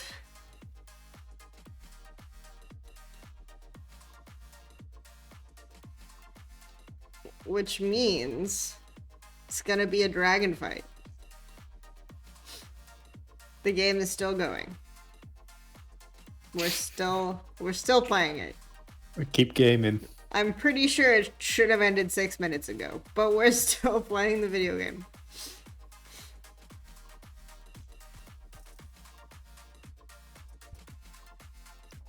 Yeah, I mean, from a caster's perspective, it's not that egregious considering the stakes of the game, right?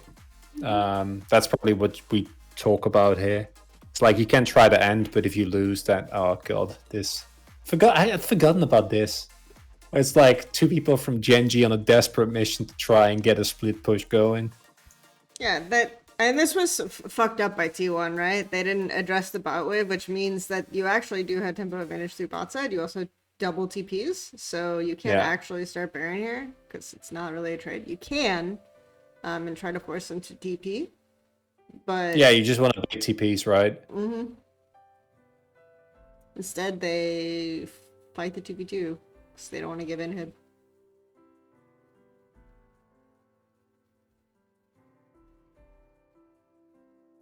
Wow, and then they just give T1 Baron like that. Yep.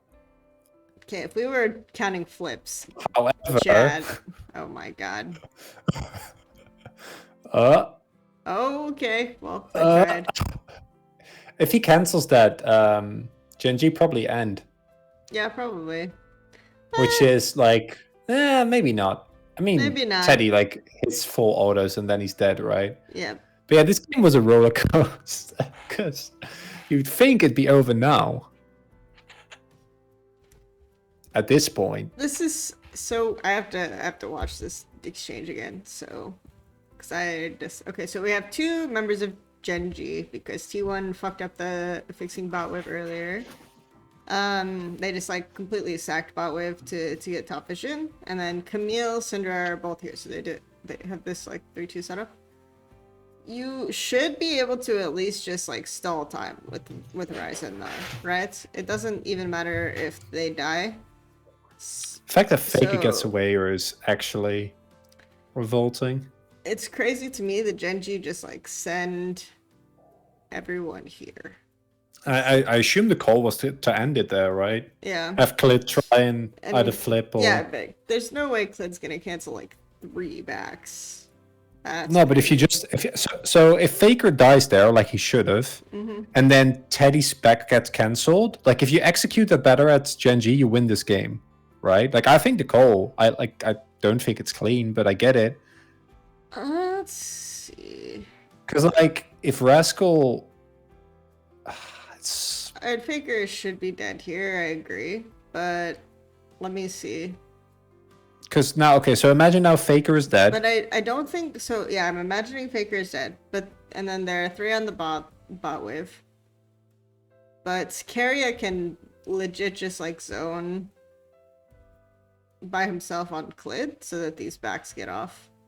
Like they don't even have to finish this Baron here, right? Clid even... I didn't even notice that. Clid actually flashes to try and find the cancel. But I think like him canceling 2 backs 1v3 is not a realistic expectation, especially if all of them have full sums. There's no vision coverage either for GenG, so they can't, like, I don't know, Jinx can back in a really random location and he won't be able to. Like Jinx can even like run it all the way up to brush and he won't be able to see where she's backing. Yeah, if Rascal uses E correctly there, they probably win the game. So It's very unfortunate. I would guess that it's not like but I would think the better play from GenG is to send their 3 to Baron. From a caster's perspective, this game is a fucking gold mine. It's like as good as it gets. It's a fun game to watch for sure. That's why it's like... It's not over yet. Look at Clid. He's going.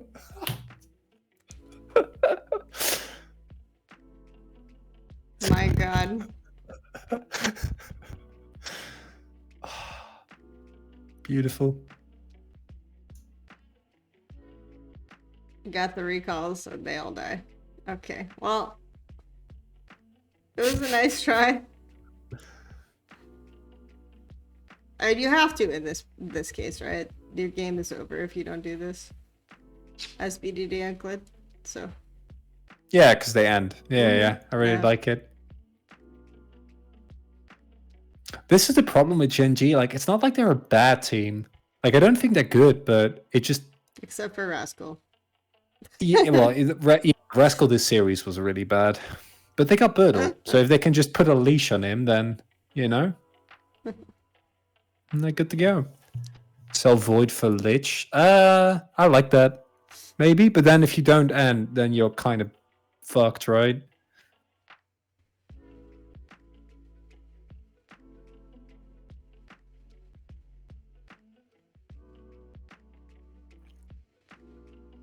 If you don't end, I'm pretty sure you're fucked. Anyway, so. Yeah, I guess. I mean, I don't think it's unplayable if you don't end there. Like, what have you lost? What have you actually lost? Just the Baron, right? God, I have to watch this one more time. Oh, no. No, you don't. You shouldn't. It's fine. It's fine. I know, GenG also has, like, the expectations for GenG are fairly high. And they're just never gonna really live up to any of them.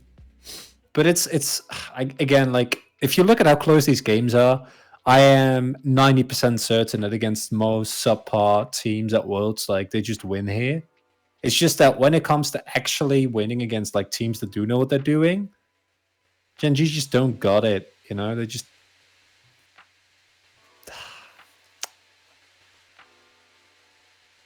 We'll see. I'm starting with some of the lower two teams. If I'm formulating my matchup information, it's along the lines of like, oh, they probably could beat Rogue.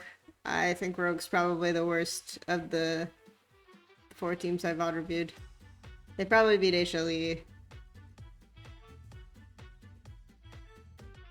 yeah, it's like GenG's a better team. Like I think Hanwha is like 2 better players. I mean that's arguable, right? Like I think Ruler and BDD are still really, really good. Just not in the right league to actually excel because the other teams are good as well. Although I guess in LPL they get bodied because early aggression is not good for GenG. And they probably can beat TL too. So they're probably the best team we reviewed so far. In terms of LPL teams, I feel like it's like sad to say that LNG is still probably the best. Like the 4 seed LPL team is still probably better than the 2s we've reviewed this week, which is kind of weird. But it depends on the frame of reference for LNG you're using as well, because they've had some really fucking bad games too. So Yeah, I don't think that's that egregious, especially considering that I'd argue that T1 is the better team, right? So you can do some flipping shenanigans in terms of ranking them. But also, this is GenG at like their worst that they've played the entire year. So the team is better than this. would you say that the game we watched before was like maybe their best, or No, No. it's again like GenG against team that they perceive themselves as stronger as is a completely different. Maybe we should like go through like one of those like quickly, just so you can see like it's just not fair. Like if they play against a team that I think it's like a mental thing. Well, like the moment that they think that a team is weaker, they just start to like limit test, but mechanically the players are quite good. So then they make it work, right? Like I told you about the them picking Azir and like Jinx and then winning a level 6 5v5, having no business to do so. But like recently they've just been kind of bad. So I hope they bounce back for Worlds, because otherwise so I don't know you're if they'll even get out of groups. saying they can like hands diff Yeah, that's how they win against. teams? Yeah, like no, they that? will. Yeah, I mean, like I think that even with GenG, even how bad they are, their skill floor is still higher than generally everyone outside of. I mean, LPL teams, I think all would be on equal level, so that doesn't really work, or better. And then I think they're better than any team from NA. I think they'd be better than everyone besides Mad Lions as well, in terms of like just raw skill floor. Interesting. It's just not pretty, or it's what's the best way to put this? T1, even when they're losing, like they're trying stuff, right? And with GenG, you get the feeling they just sit there, wait, see one opening, all in, and then they out team fight you, and then that's it. So that's why like people aren't excited about them, or they're like kind of like whatever about GenG, and they always let you down when the pressure is on. I think it's not entirely fair. Like I do think that they go for some interesting map plays in these 2 games, but it's like always really slow for them to find them, and then excuse me, like it's all these angles that it's a situation where if I can call something that they should be doing like 2 minutes before they do it, then they're probably just not thinking proactively. Like they're not thinking about setup out of base, right? They're not thinking of advantages out of base when they recall, right? So it's kind of one of those situations where it's just they'll probably like in game realize a play that they should have made like 3 minutes ago, and then try to look for it again, which is Yeah. what the kind of the vibe that I get from them. So Yeah, I think people are also unreasonably hard on GenG. Like people fuck. Like it's really funny when you go to like when you look at Reddit threads when GenG loses. It's just everyone's shitting on them. I don't know why. It's weird. I talked to Arnold about this as well. I was like, yeah, if we could like monetize people hating us, man, that'd be that'd be great. So you're saying that you know what it's like to be an NA team? Yeah, I mean, I think League in general has a really big issue with negativity Yeah, and I like agree. the discourse is fucking horrible, and I think it's super unhealthy on a lot of levels. So, yeah, Yeah, definitely. but I think people tend to be exceptionally critical of NA as well. Oh no, they are. Because Yeah, they they're are. like the low hanging fruit. And yes, Yeah. they do generally tend to be worse than the other quote unquote major regions, but it's like, okay, we know, you know, at this point, and it's because I remember for a while the narrative around NA was like always like weirdly optimistic and positive, and that's when I was critical. And now Yeah. I kind of feel like You're- I need to you're- take a step back and be like, okay, guys, calm down. It's all Yeah. good. Yeah. You're probably still on the same level, but everyone else has gone like, no, we're fucking dog shit and everything sucks.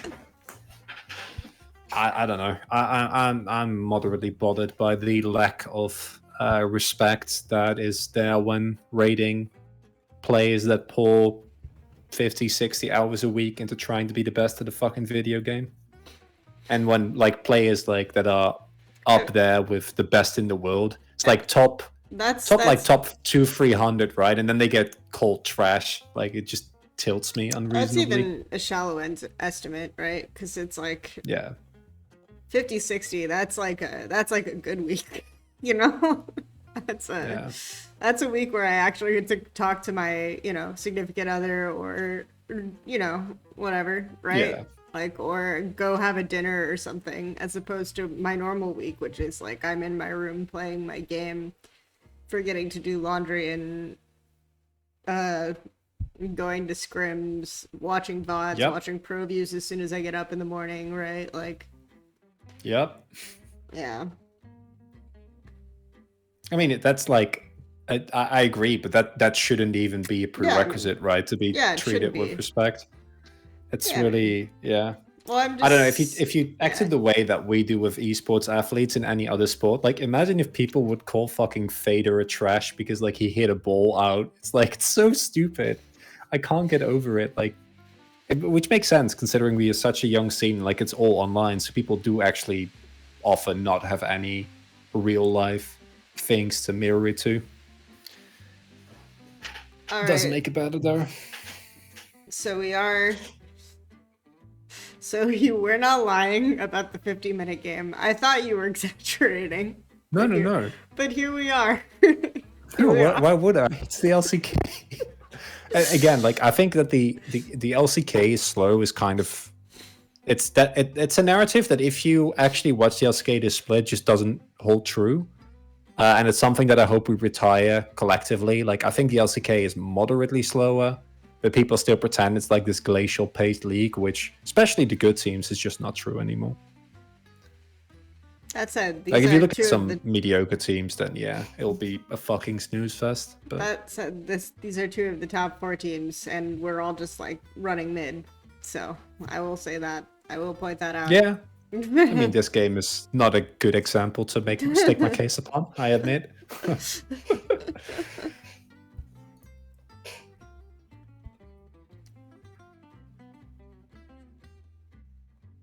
This is a long game because it's an open Nexus now. And it's a long game because I don't think anyone's like, so theoretically, right? You don't need to allocate this many resources to get like midwave, right? And there are a lot more creative ways that you can approach going, like there's an open Nexus, yes, but you can't necessarily get into the jungle, and you should. Are you seeing this?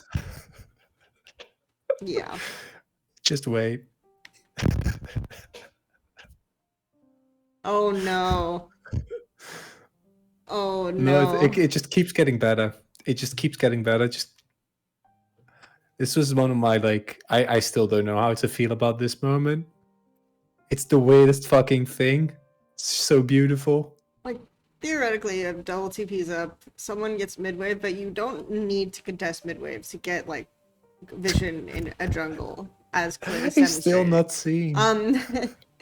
You can push out a side wave all the way and then use that to contest mid wave. You can look for numbers like that. People will have to respond to you. You have double TP, so you're not too scared of like these types of plays on your base. Like you can play the map much better than this, and then this game isn't just like 50 minutes. It's no GenG like and it's these people- late game scenarios where like the bets are kind of off, right? We have like this open inhibitor, open nexus. GenG just doesn't capitalize very well in those type of games. Also, Clit just spent a minute and a half waiting, Yes. and he was still late to the Baron. Yes. Feels bad. My God. I mean, if that felt like people just got bored. That's what that felt like. Obviously, the Baron is spawning, but it feels like they spent so much time just like tentatively contesting the midwave, and then it's like, yep, we're bored. Fuck it. Fuck it. Time to pull Baron on spawn.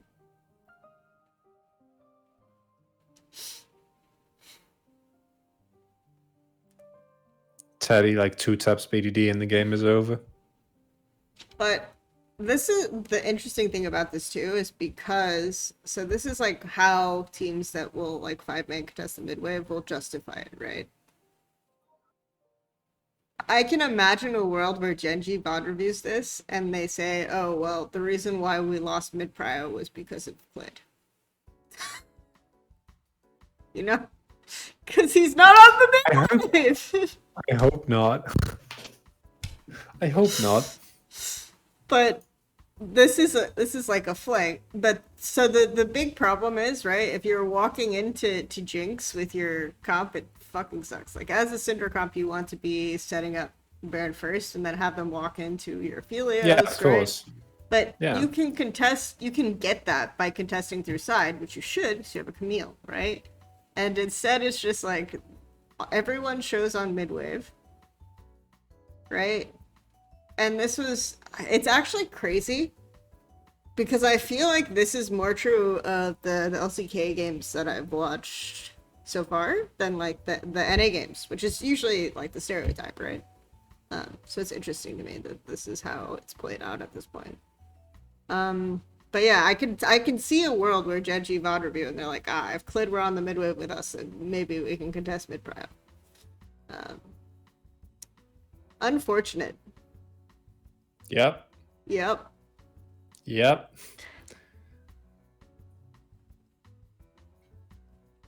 Yeah, autopilot is a really good way to describe GenG. I agree. Also, I think Ruder went Guild Force and then swapped the shield bow. Can you go back like 30 minutes? I'm pretty sure he had a Guild Force earlier in the game. Interesting. If I'm not mistaken, if I remember correctly. Yeah. Because here he is shield bow. I thought he are. Oh, yeah, he does. Yes. Yeah. Huh. Yeah, because I remember we were commenting on the Gale Force IE build. Fun times. Yeah, so I don't know. The tragedy of GenG is they're good enough to still win games, but they're not so bad that they're forced to really change how they play. So they will always fall back into their old patterns and then just be kind of meh. Makes sense. Alright, so you said you wanted to watch like one of the Azir games versus bad teams, right? Yeah, let me look one up. Because that gives you a good example of what I expect to actually happen at Worlds.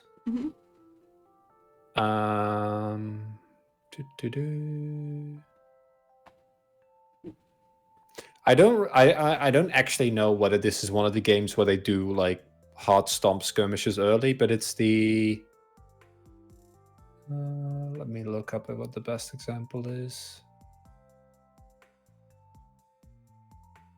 Yeah, I can probably pick the Nongshim. Actually, that's into Jinx. Could still work. Yeah, so it's the final series they played against Nongshim. So it's the Okay. second game. They have Renekton, Diana, Azir, Aphelios, Thresh. So far up, it's like right underneath the T1 series. Mm-hmm. And then it's like the second or the Oh yeah, Nongshim. Okay, I can. the Azir one. Because like this is like literally the most cookie cutter. The only thing is that Clit needs to play not Diana. But outside of that, it's as basic as it gets. And this is Nongshim, right? And Nongshim are actually, I thought were a good team. They choked so hard, and I'm very sad. It's funny because people were talking to me about Nongshim, and then I wasn't watching LCK, and I looked at the roster. I said, "Yeah, this team is fake." They didn't make. No, they were legit really good. But basically all the rookies, so Doctom, Kellen, and Gory, just completely disappeared. And then, I mean, Rich and Peanut, we already know, right? Mm-hmm. They're known quantities. But it's like, I know if it's Peanut and rookies, that team probably isn't actually gonna go to Worlds, right? That's basically the logic. Yeah. Kellen's not a rookie. No, I mean, I know Kellen's not. Like, I know he's played for Team Dynamics, but this was basically his first real LCK year. Speaking of the boys, right? Okay, here we go. Let's see. Because, you know, you see this. You see Aphelios, Azir, Thresh, and you're like, okay, that's a bot side that needs 2 items. Mm-hmm. And then, I mean, obviously Renekton's, you know, he spikes, but then Diana also needs a little bit of time, or at the very least Protobelt, and if you really want to have an impact. I don't know, GenG, it's a weird confidence thing. I don't really get it. It's the cog Lulu into Aphelios. Alright. So Renekton. So basically what I'm anticipating, this is like sidelines at Prio, but no roam timers.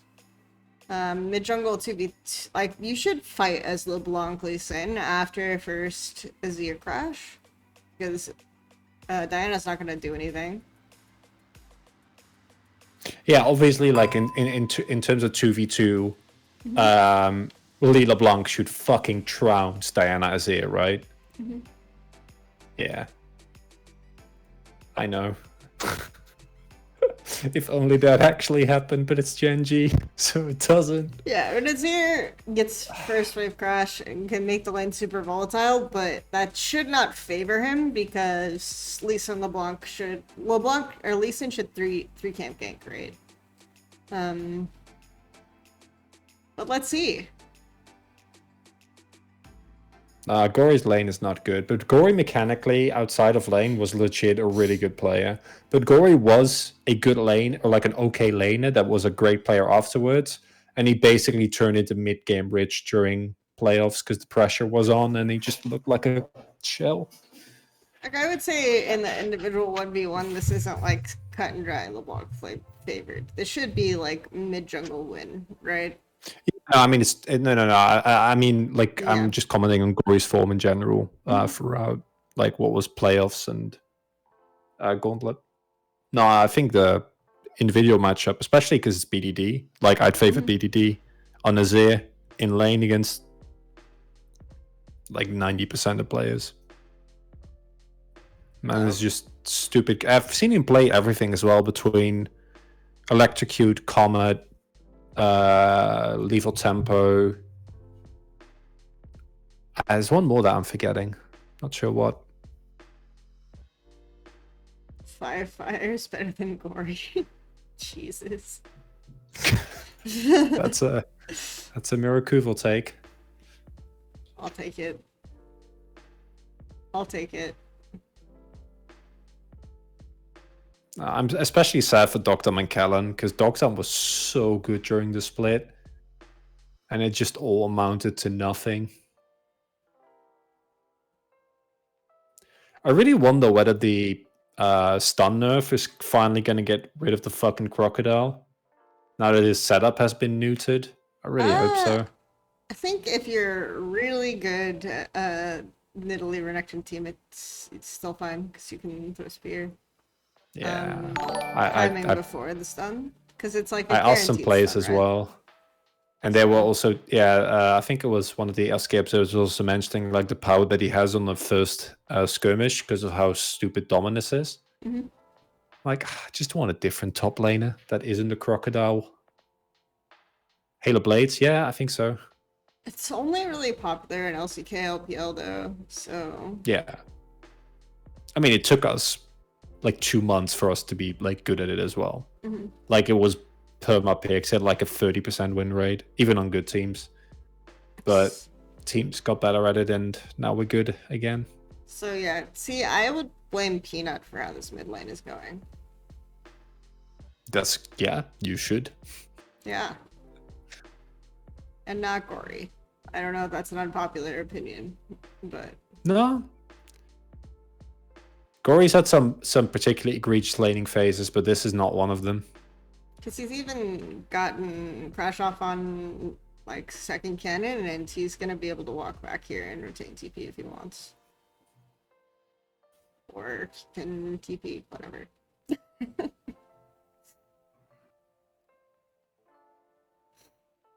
Top's going well for Nongshim as well. This is like the one pick Rich plays while in lane. Did Nongshim typically draft like this though, where it's basically like we only care about lane matchups? We're not looking for a cohesive composition. No, generally they were a lot better at it, and at drafting something that actually made sense. I feel like they got worse as the over the last 3-4 weeks. Because their comps used to be pretty it wasn't always but their comps used to be pretty clean, and they also were able to find nice answers into enemy comps and still have it make sense. They popularized Yumi as a counter pick into Ziggs. Yep. Lucian Yumi, and then they'd fucking trounce. I think it was T1 at the time. And then it would still make sense within the composition. This case, obviously, not so much. Rich is Xiaohu without the laning, the wave management, the pedigree, and the team fighting. Good to know. Nah, Rich's team fighting is good. Can't you can give the man a lot of fair criticism, but trash talking his team fighting doesn't really make a lot of sense. He's worse Nuggery. Because Nuggery would hit his O2 spike and then 1v9, right? I mean 2020 Nuggery or 2019 Nuggery. Not I have no clue about current Nuggery. I've watched no LPL. It depends on the day. I'll put it that way. I've heard, yeah. Depends on the day and who you ask right now. For both him and Flandra, I would say that's true at the moment. Though I'm definitely harder on Flandra.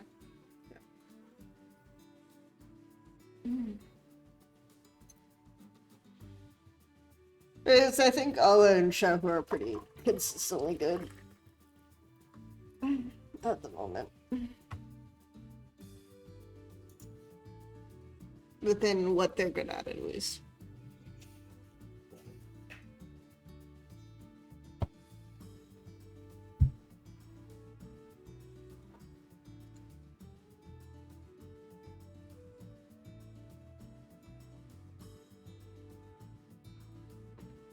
Rich is still a top 20 player in Korea, really?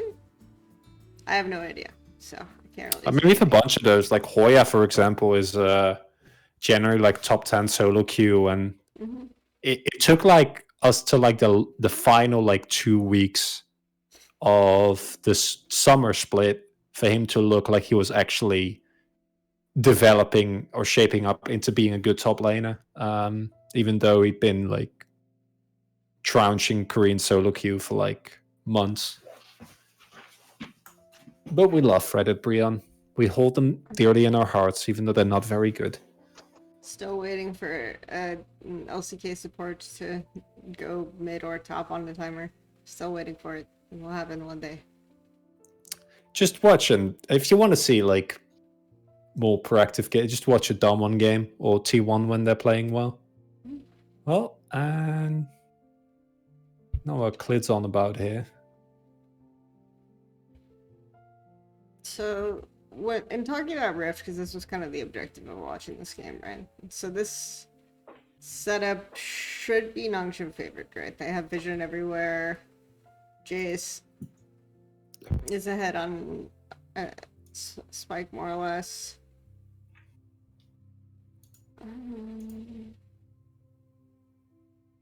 Lulu doesn't have ults. It's kind of significant. She's way less useful without ults.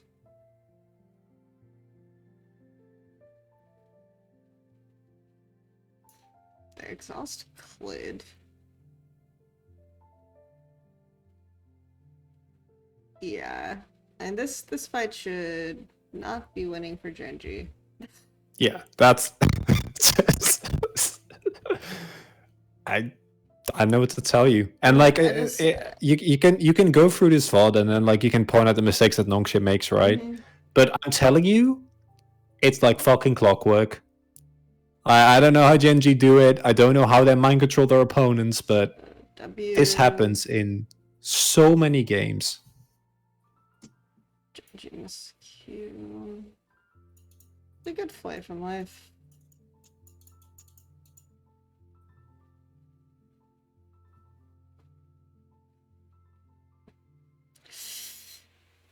And I think LeBlanc Listen didn't have good cooldowns for the face check, but the Azir ult was good. Yeah, it's like BDD's Azir is just an early game Azir champion. ulted them into range of Aphelios, which is fine. That always sucks, but yeah, I think we just wanted to see the Rift fight, right? Did you want to watch the full game, or? No, we really don't need to. Like from here on out, GenG just kind of win. And like this is the kind of, not specifically this, but this is exactly what I expect GenG to do against a lot of teams. But then they get to quarters, and then they have no depth, and then they do nothing, or they're too slow, and then they get trounced 3-0 in quarters. It's like fairly likely, unless they get an actually hard group. And I think GenG just played that well, and then yeah, I mean, like I think the game-winning play was honestly like the play from life. But... yeah, and then one thing that I do have to give GenG credit for is like, and this also ties into comfort, right? But like they've played that comp or like a close variation of it like so many times that if they ever get a lead like that, they just win the, like they don't lose those ever. They just win that game from there on out. Makes sense. Alright. So, next team, or next game, should we say? Yeah, I can do one more. Then I gotta... Oh, you gotta go? Okay. Gotta peace out. What's a good one? I don't know. I feel like you got a pretty... Like, do you have any questions regarding GenG? Like, do you want to know more about the... Yeah, I guess, what's kind of... Do you have... Let's see. How are they on, like... So do you feel like this is pretty much a comprehensive look at them? Do you think that they ever... What's your take on, like, the mid-jungle 2v2? Like, Clid, BDD, how they operate as a duo? I guess for me, that's... It's kind of... Yeah, it's kind of weird. Because when they do... It looks like when they do set up early plays, it's around or based on BDD, right? Rather than Clid. So... Yeah, it's more BDD. It's more BDD based, and also I think that I don't know. Clit's in such a weird spot where I can't really rate him well because it feels like he's not really there. But then he does find like he will drop a lot of weight or drop a lot of camps to try and make early plays. Like you can see a bunch of Volibears there in the middle as well. Like Volibear, Xin, Jarvan. So he picks his junglers in an attempt to like salvage the early game for his team. You can look at the Afrika games. It's another good example. I think that Afrika games, if you go up, it's like the Cyan, Volley, is it? Yeah, that one. Okay. Gives you another good look at like that's as quintessentially is like Volley Baron free scaling champs. Okay. So you're saying that he forces ganks that aren't real on Volibear and his lanes scale. What about Chad is also suggesting Callista game. If you think that's worthwhile, I can watch that one after you go. So yeah, you can do one. Yeah, you can do that as well. I've like it's basically permad. So yep. we'll have to go down little. But I think it's cool. I like GenG on Callista. I do not believe in ad block winter. I'm sorry, man. It's too long as a content creator. Gotta feed people, you know.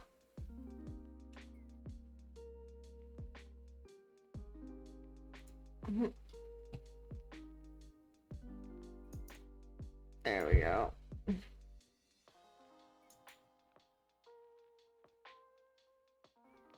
See you later, man.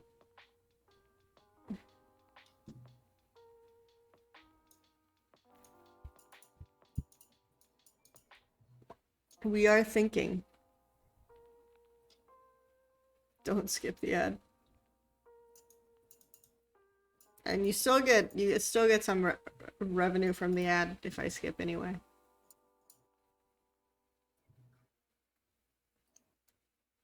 Riot doesn't feed me, so I don't feed them back. Yeah, but I'm not gonna selectively disable ads just while I'm only watching like League of Legends official content, right? In another world, Afrika would be our team of 4th seed. Would have been nice. Oh, I guess it wouldn't have been nice. Fly's not very good. sense of But controversy. Keen is. Sorry? I said some controversy. There you go. On the beat. I think that this was the game that I watched was an Afrika GenG game where like last year where BDD sacked like 3 waves because he was like really shitting on Fly. And he just TV bot on stacked mid waves and salvaged his bot lane. That makes sense. BDD and Azir is kind of a hero. But it's bad as well, right? Because the team is so reliant on it. So and that like creates the aforementioned like lack of that team like fundamentally change. I don't know. GenG is weird. okay, so I don't they know did what to ban- tell you. So they did ban It's the like how. Ornn. Sorry. Oh, I was gonna say so they did ban the Ornn. Yeah. Rascal's Ornn is pretty nuts.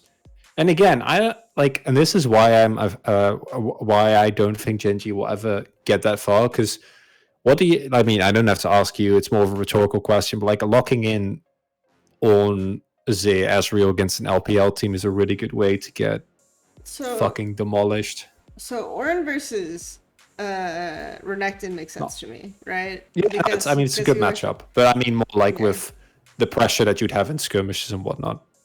Because you actually beat Renekton level 3, which is kind of rare for matchups. And then Azir versus... The Azir blind I don't really get, because every time an LPL team picks Azir, they troll? I don't know. Maybe this is... They scrim LCK teams and then they decide Azir is good, and it's like... we're gonna... level 3 skirmish and int, right? Like LPL Azir sucks, so no. BDD's Azir is like it's for all GenG's fault. BDD's Azir is fucking great. Like he's really good at the champion. He basically wins every lane. It's just that like the reliance on it means that once team starts like adapt and ban it, then the team just looks poorly uncoordinated. okay, so we're gonna check out the Volibear here.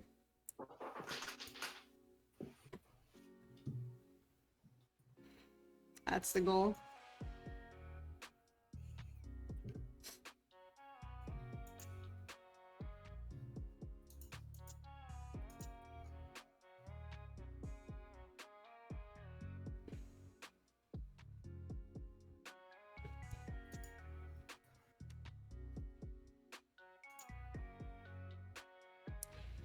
Alright, level 1.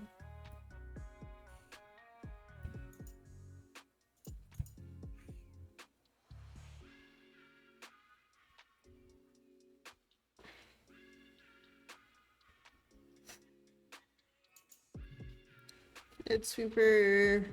Isn't really... It's actually level 1 potential from Fly side. But it would have to be around bot to use Decide Oliver.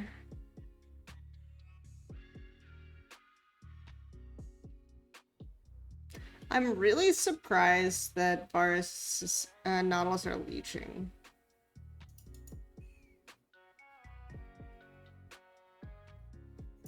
Yeah, I don't love it either. I'd rather have them... but Afrika has a team that lives and dies by Dread. So in the context of the players, it makes sense. But Dread's basically a god for 15 minutes. And then it's a flip. Him and Keen like have to carry every single game, basically. But I also think GenG didn't really contest the wave anyway. So I guess they don't lose anything for it.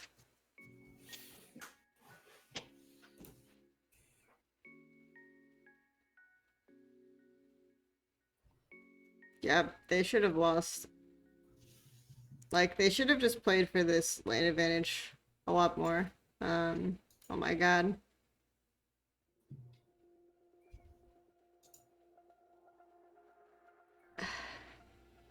I also don't really like pathing up for this matchup.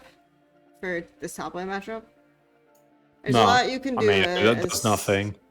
Like, obviously it's Renekton Nidalee, and Rascal, I guess, his int is because he's a lot lower than he should be, because he should just be able to collect wave and Q under tower. Yeah, so basically both junglers are kind of playing the opposite of what I would expect, because this should be like you should play for stacked wave bot, and Zoe should get mid prio. So I don't know, it's an adventure, guys. GenG.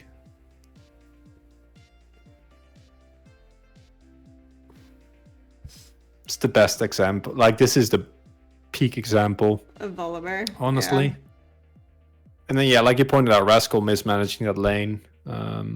Yeah, Rascal mismanaged the lane so that they actually get their Renekton Nidalee gank off. Meanwhile, we don't set up the wave properly as Varus Nautilus by forcing them to leash, and so Volibear just gank spot for Ezreal Leona. Okay. I got it, guys. This is definitely new information that I would not have expected to glean. You're very welcome. And then, I mean, if, you know, I don't know, GenG.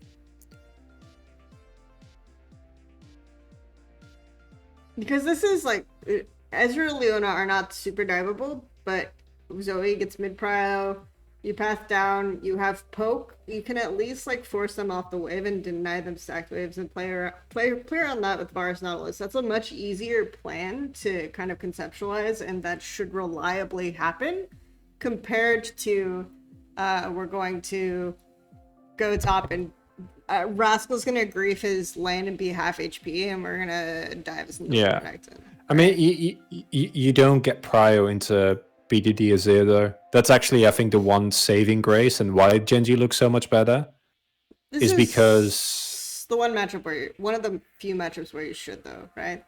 Well, I mean, like, yeah, but and like it happens like very, very rare. Like, even it is a little RNG based in Fly's defense, but we don't need to defend Fly. Fly's been pretty subpar. He's been like by far the weakest player on Afrika throughout the split. Yeah, Rascal just gonna have a nice pushing wave. Good times. Yeah. Yep. This is depression. This is why we don't pick Scion, I guess.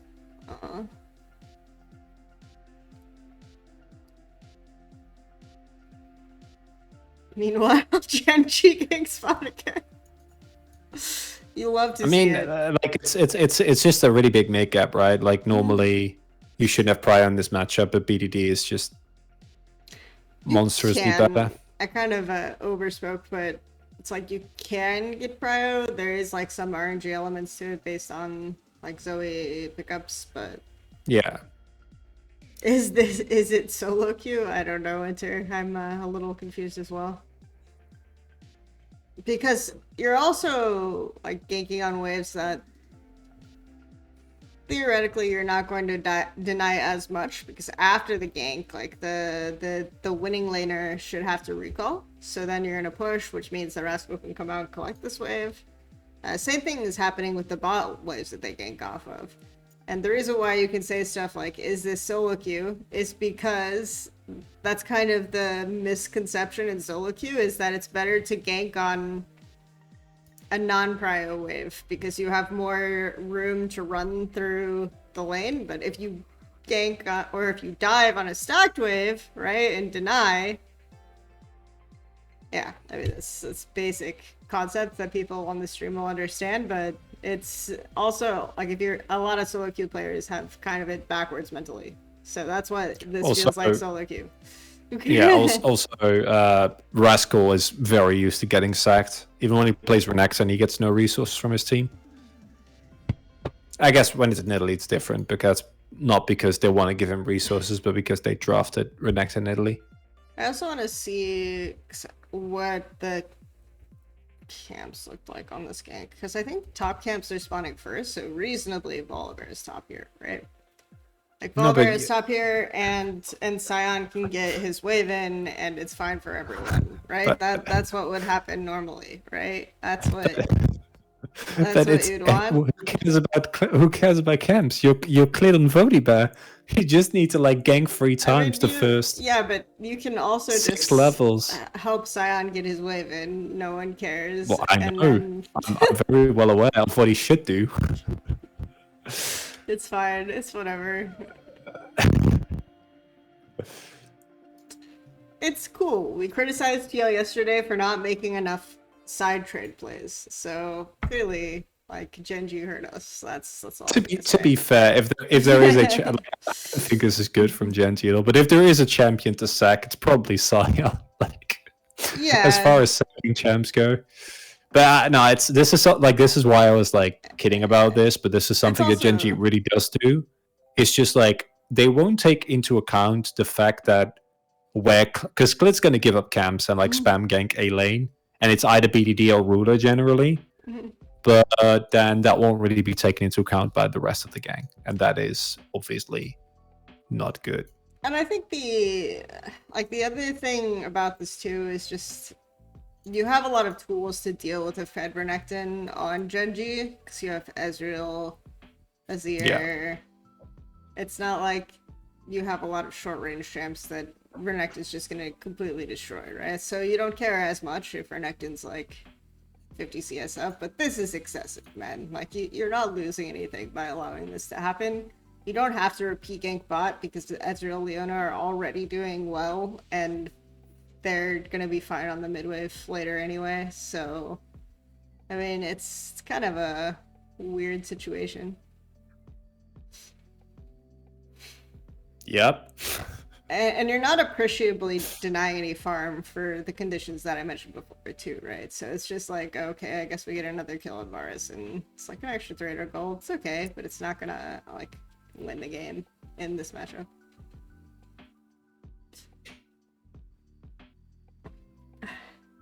But yeah, so against it, you just ban Azir. Like, just ban Azir. Just don't give it to him. Just like, don't try to be smart. Like, if you're a good team, don't overcome. Like, you'll probably win against them. Just do it. Just eat the ban. So Azir Kalista bans versus GenG. Yeah. Is that the And then you're good. If you're a good team, like then you're good. And if you're not a good team, then you're not going to win against them anyway. So it's foolproof. Just do that no matter what. So Because you're legit, saying like if the you're team looks like a shell of themselves. Again, and I wonder, like having seen this, if you now understand a little bit better why I appreciate Birdle so much. kind of, I do think that like Clid is providing a little of that as well in this Yeah, game. on volley, he definitely does. Yeah. But I appreciate that Bertle looks through stuff, right? Like I said, it's a bit of the sword art syndrome on TSM where he's Yeah. running at windows where they can fight, and then his team is like watching him saying, "We don't take less than 80-20s on this team. What you doing?" Where you heading, Chief? All right. So, okay, now I've got a feel for how Clyde operates on this roster a bit more. I'm probably gonna look at one of the Callista games from start to finish, but if you need to head out, feel free. No, I got a little bit. Actually, no, I gotta go. Okay. My walls are very thin, so unfortunately, I cannot stream till too late. But yeah, a Callista Tara game is probably a good one. Okay. Also, if you wanna know more about Hanwha Live, you can also check out because like basically every Hanwha Live game that they win against GenG is just, I don't know, it's weird. It shouldn't happen, but it does. Okay. I'll keep that in mind. All right, thanks for coming on. If you're interested, Yeah, thank you so much for having me. in joining some of the other VOD reviews, we're probably gonna do the other two LCK teams in a couple weeks. So, according to the schedule that I posted. So it was nice having you guide me through the journey of GenG Chronicler. Yeah, you're very welcome. Yeah, always feel free to shoot me a message. Take care and good luck with the rest of the review. All right, have a good one. Bye-bye. Bye.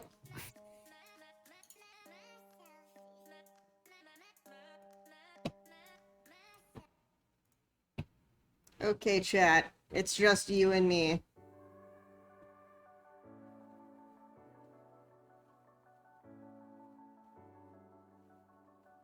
Come scream and chat with us.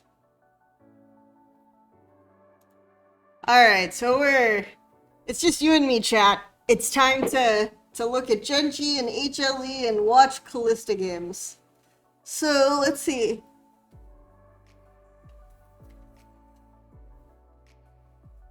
Do I think 100T? I'll answer that question once we get to the 100T review next week. But right now it's kind of looking weird. I don't know, man. I don't know. There's a lot of problems with 100T. There's a lot of problems with GenG too, though.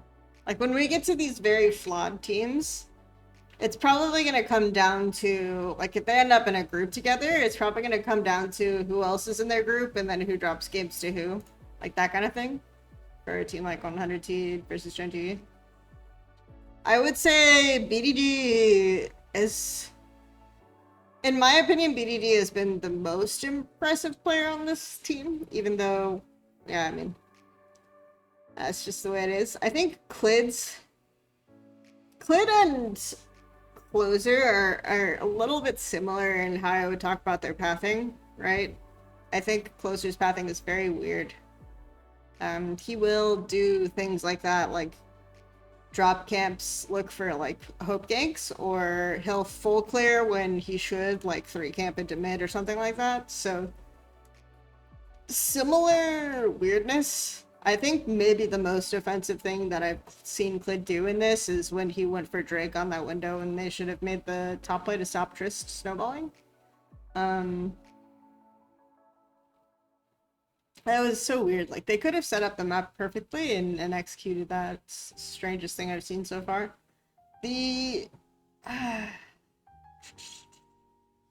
Okay, so we've got more Rascal versus Morgan action. I don't know if you are ready for this.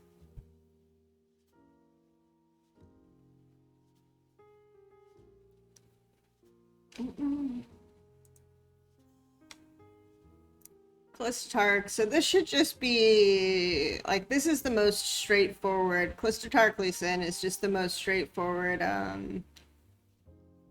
Actually, this is the patch where Gwen wins the lane, right? Or the early lane, like its first crush. This should be the first most straightforward, like, bot dive angle, right? So that's what we should expect to see here.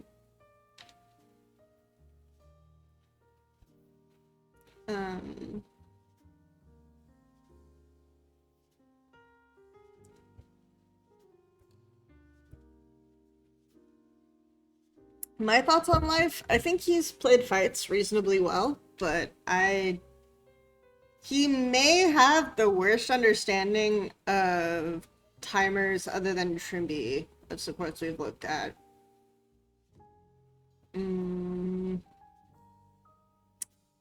I think Vista is actually better than Life, based on the bot review that I've done so far. So this will be a good one to watch, just because this is a good way to take a look at like some more mid-season HLE versus GenG, and see how these teams are playing out. So this is a good one to review.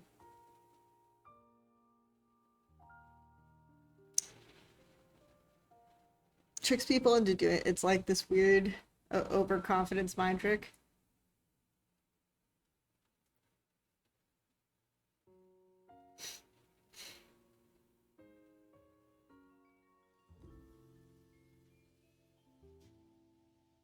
Ah.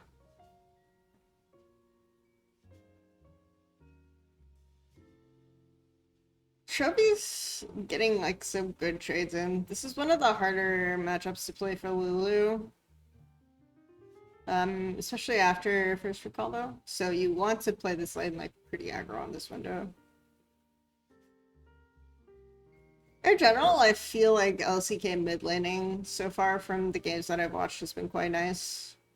And again, I'm watching like GenG HLE, which allegedly these are some of the best mid laning laners in the region, so that makes sense.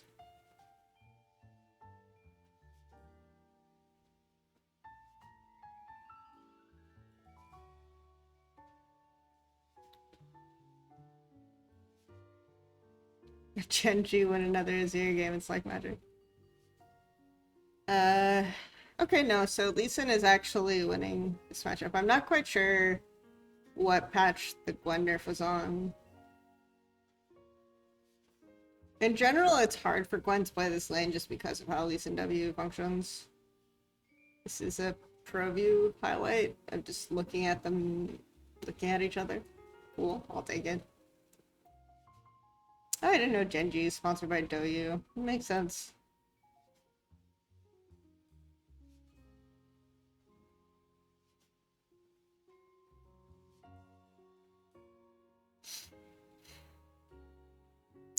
So, are we looking for maybe... So, Rascal pathed up? Or Clid pathed up, excuse me, I don't know why. I think I associate Rascal with Volibear for some reason in my brain. The deep recesses of my brain.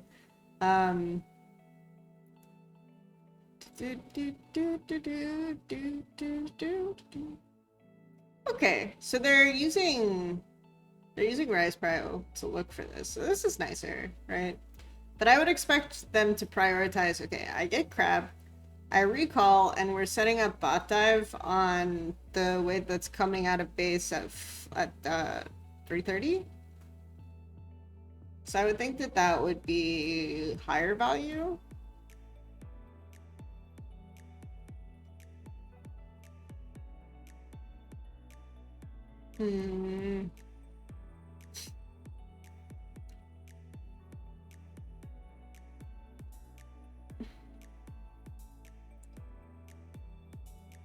They're also not, again, like, we're not threatening dives on timers where you're losing a lot, right?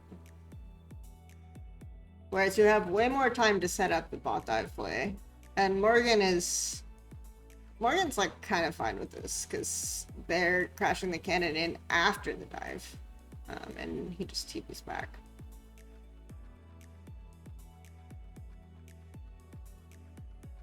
So we missed our primary window to look for a bot dive here. But you can also wait until Rise hits 6 now. So off of 530 wave stack. Bot hasn't recalled either. Oh, you get the sick Clid Pro V replay.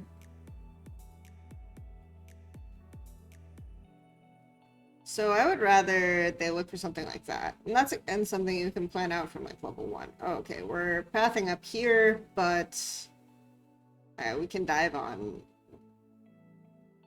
the wave that comes out of base at 330, as opposed to what would normally be the play, which is like we're gonna 3 camp into bot on at 3 minutes 3:15, right? Which is more consistent, but kind of hard because Kaisa doesn't have like terrible wave thinning capability, but still, as Glissa, you could just walk past the wave, especially like Tark level 1 is going to be stronger.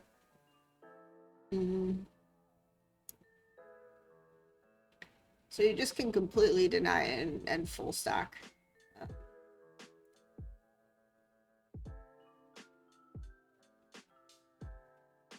Okay, we are now threatening on Rise timer a little bit later, so it's not like perfect execution, but and now the wave coming out of base now is the next cannon, so I'd rather they look for that timer. It's overall a bit better. Because if you're threatening on that timer, then you also have the option of crashing this wave, right, that's coming in, and looking for a rift. So if they could set it up to plan on that window, that would be really nice.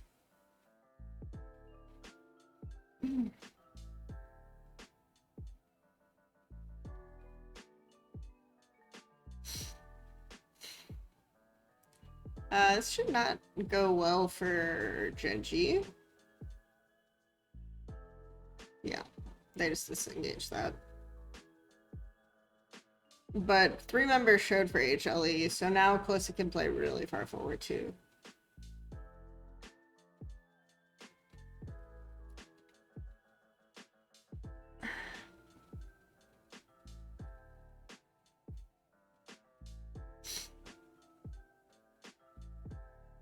Oh, is this the Great Rift Herald migration? Is that what's happening now?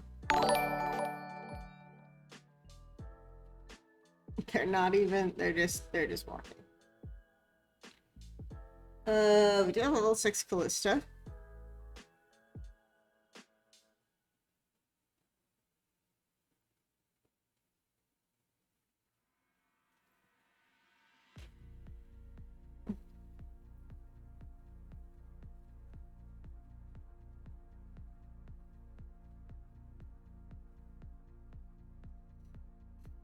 This is just free rifts. Let's see. Oh, it is a lot bought for that. Like, you don't have to hard commit that much, especially since you're winning topside already. So you don't have to hard commit that much to the rifts. Like, you could just send Tark, because you're already zoning Kaisa off as Kalista anyway. Instead, Kaisa just gets like a convenient back timer, and we lose a wave bot for it. It feels kind of bad, honestly, like realistically speaking. So let's try another play here.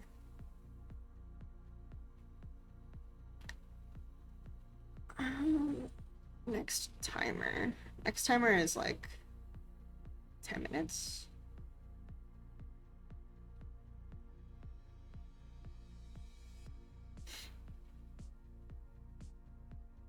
Hmm. 10 minutes, but Volibear wants to be top on that timer because of where his camps are. Technically do Krugs into bot.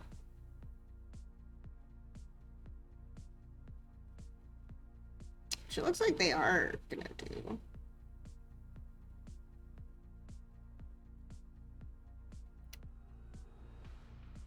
Or we just 5v5 for Rift. It's also possible.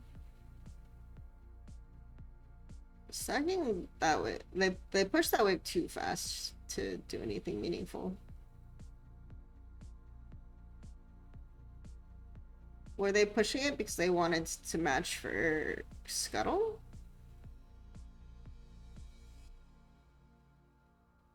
Because they could have slow pushed and then Ryze could have gotten another wave mid too.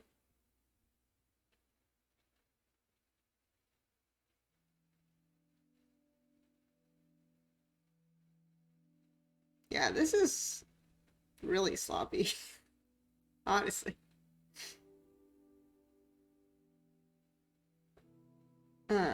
That's okay.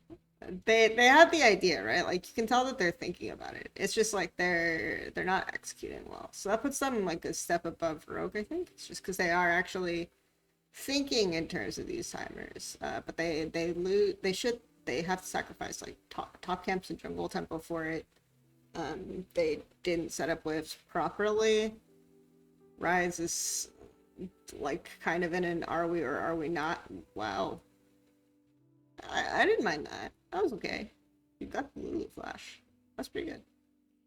But this is like, again, when you're playing with Kalista or Kaiser, like 80s like this, it's not just about support roaming mid, it's about full bot lane roam mid on timers because you have a lot of agency to actually participate in the skirmishes, those champs.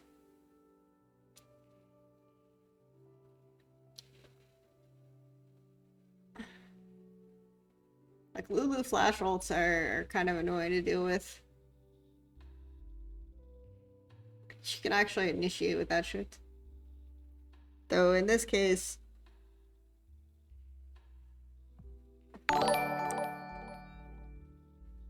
Oh, ult saves Glid. This is really nice setup for Ryze too, because they're all grouped. You could space behind the turret.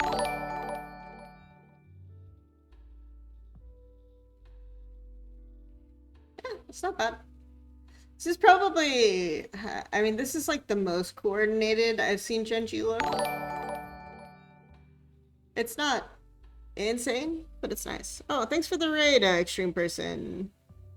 I appreciate it.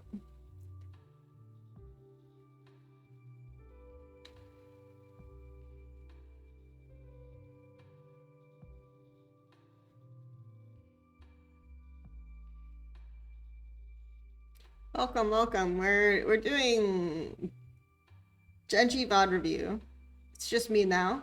Chronicler had to dip so that he wouldn't bother his neighbors.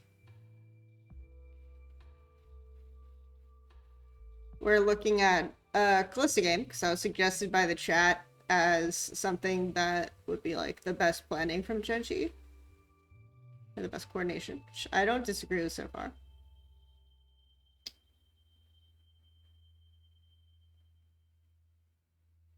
Volbear Kalista. Only thing that's missing.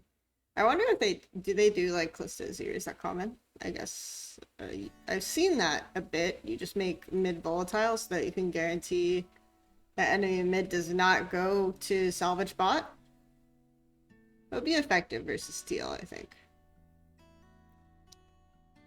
Play Kalista Tark versus Team Liquid with Azir mid. Is that the dream?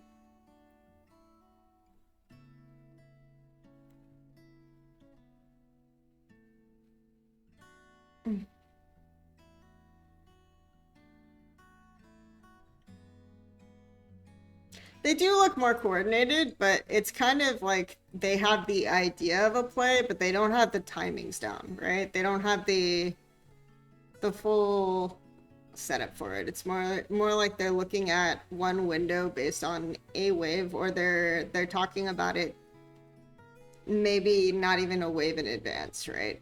Talking about it as like the wave gets to lane that they want to do X. Creates a lot of weirdness. In their setup. Like, you can tell the teams that it's like, oh, okay, they planned this from champ select, right?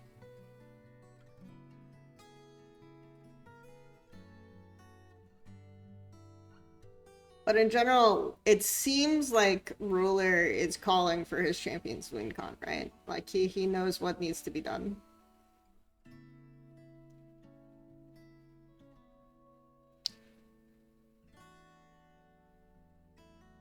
The Callista autopilot is strong.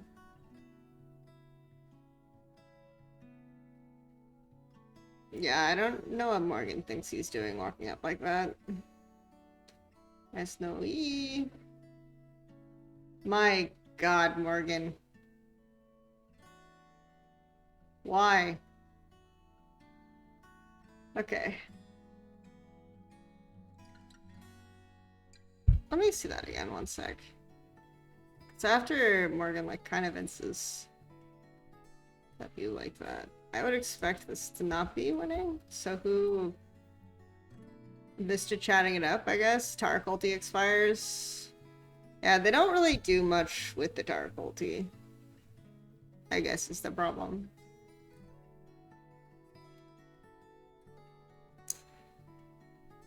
I was distracted by Morgan's W, but I guess he triggered it in response to Tarkar.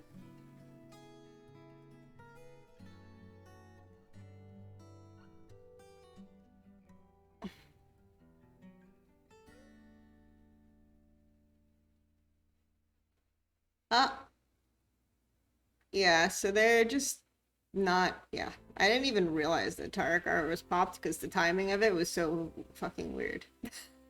Like, you want Volibear to be engaging while you're doing it, but they're hitting Rift there.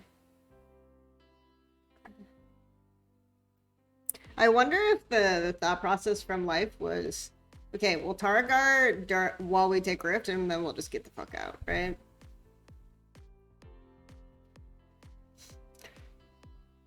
But Vista timed engage pretty well too, so that became difficult.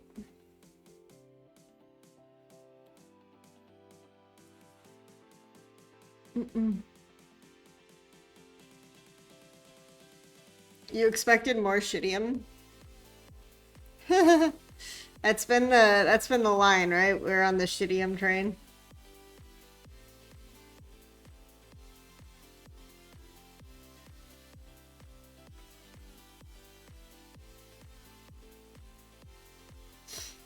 I actually see a lot of similarities between GenG and Team Liquid, even if most of the comparisons are like GenG Rogue.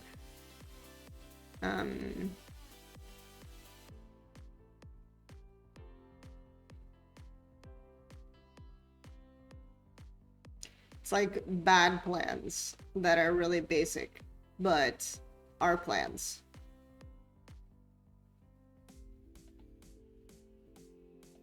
And really delayed shifts, like really delayed shifts and rotations.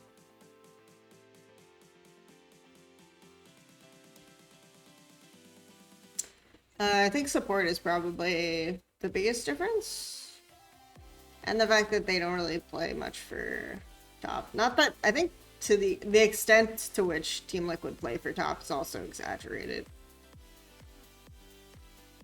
Because they don't really make cohesive plans around diving top or anything.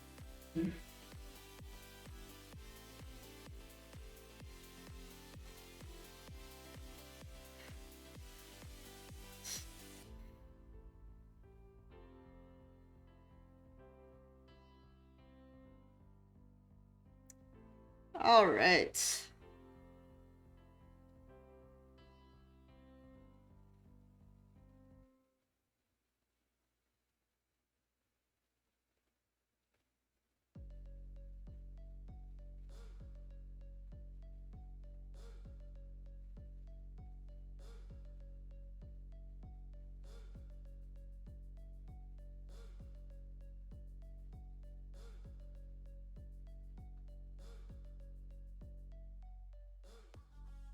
Top 2 Natas made worlds that also be compared in this manner.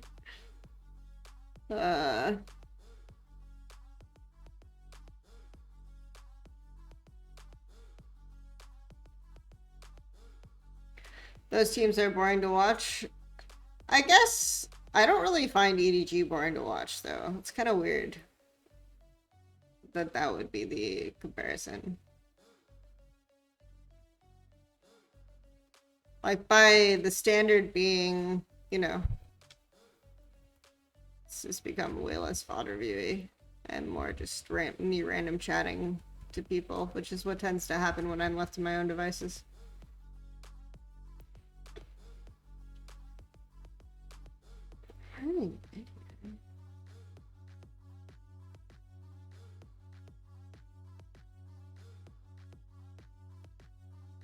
Mid-prio irrelevant. Shifting first, doesn't matter.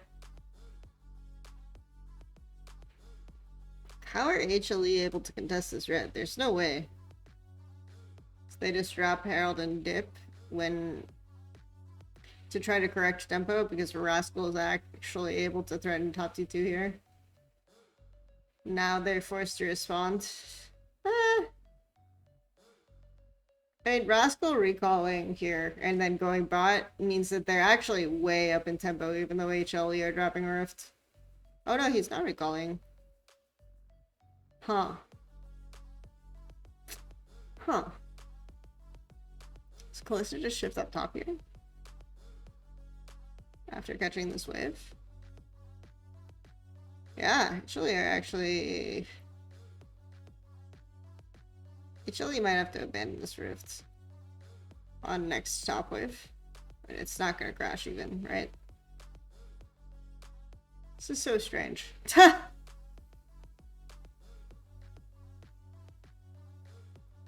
I guess he assumed that HLE would respawn, but as soon as respawn by recalling, but as soon as they channel Rift, he decides to stay and see if he can dance top T2. I think Callisto should have rotated up. They can definitely defend T2 tower with 3 without Callisto. I think that would have been a better play. I also can actually drop wards. Maybe, in that case. So that they see HLE retaking and hard-chipped bot, which they should do. Yes? Do it, GenG! Do it! No? Okay. Well.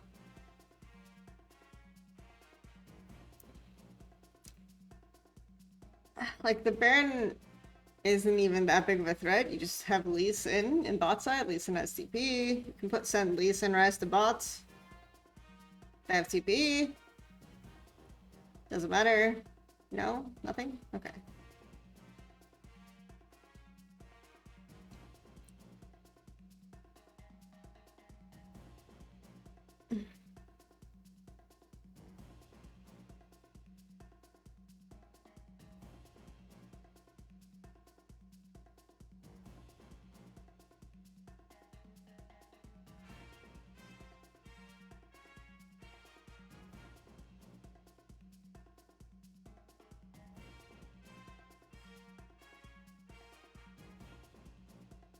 No?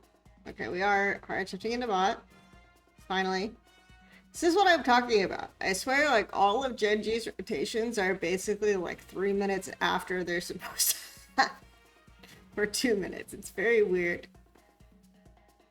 It's like they kind of know the correct play, but they're not calling it when it should be made.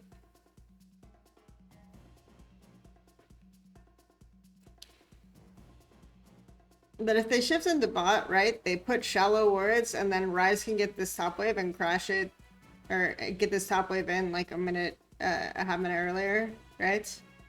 And then they already have Flank Vision in place, so when they shift into bot and pull Dragon, it's really difficult for HLE to do fuck all, because you can place wards enough such that HLE can't clear everything. But then, at the end of the day, we all just fight on mid-wave, so doesn't seem to matter too much. Goodbye, friends.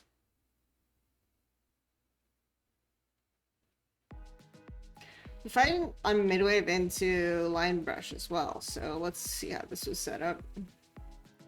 GenG get HLE to chase in, and then this is a really nice angle for volley engage, right? Oh, doesn't quite.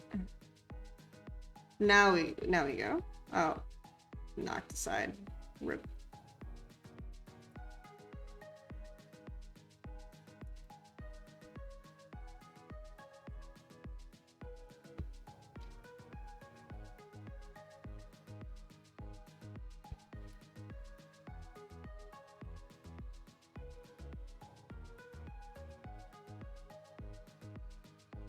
Oh no. Oh no. It's fine. It's yeah, I was gonna say something like faster recall, but you're dead for 30 seconds, so sucks.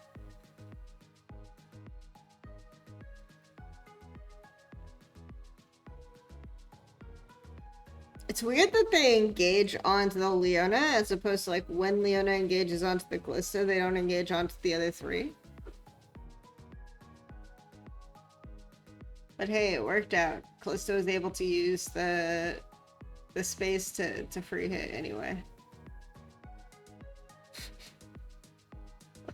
I like the exclamation mark. And then we have no idea of how this was set up. I'm pretty sure HLE just like ran a bit Baron out of base because they thought, oh, maybe he's dead for a bit, and they have to face check this. But you don't really want to walk into choke versus like Volibear Rise Callista typically.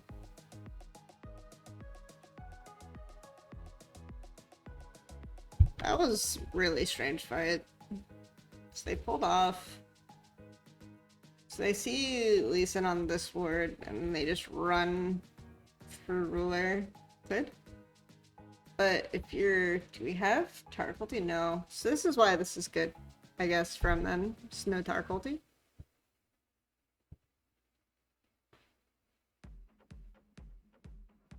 But this is like a nice funnel. If they have,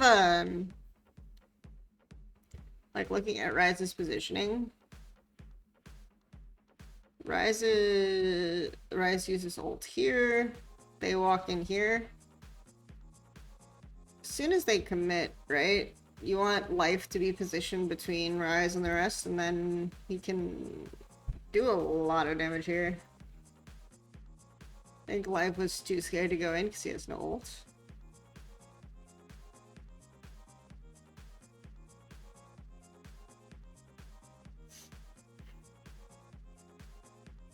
Okay, here we go. This is more what I would expect. Not a bad play from Rascal. He saw the angle. That's what I mean by visualization. Remember, chat? He saw the angle.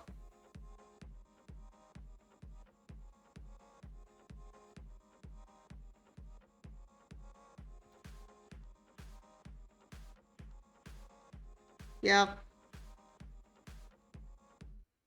HLE don't believe in top wave. That's what I'm getting here. Though, if your top laner is Morgan, you're probably of the opinion that all gold is typically just lost on top wave anyway.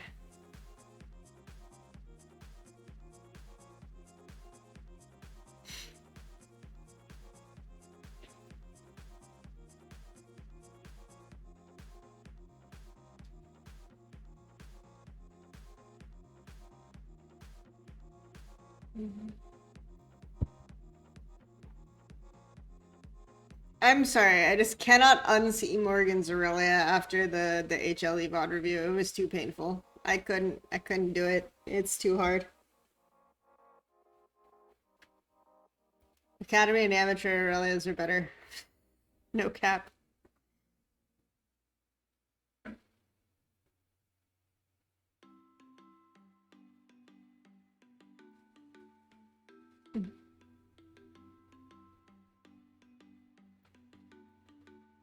Oh.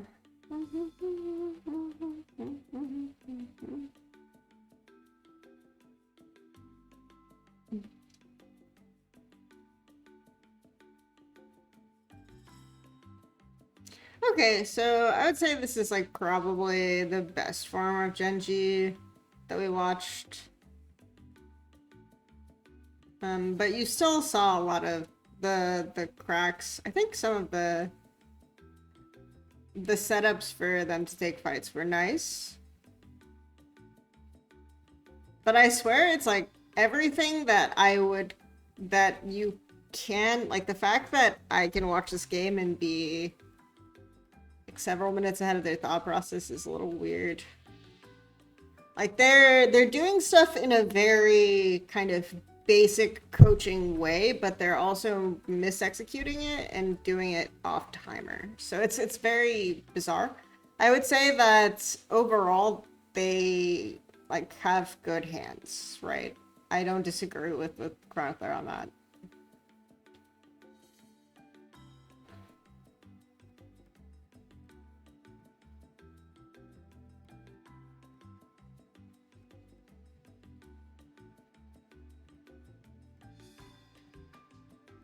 And I think some of the worst things I see are just Clid's map reads.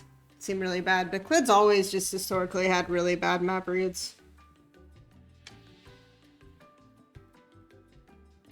What do I think of Life specifically? Life's been really hit or miss this entire VOD review.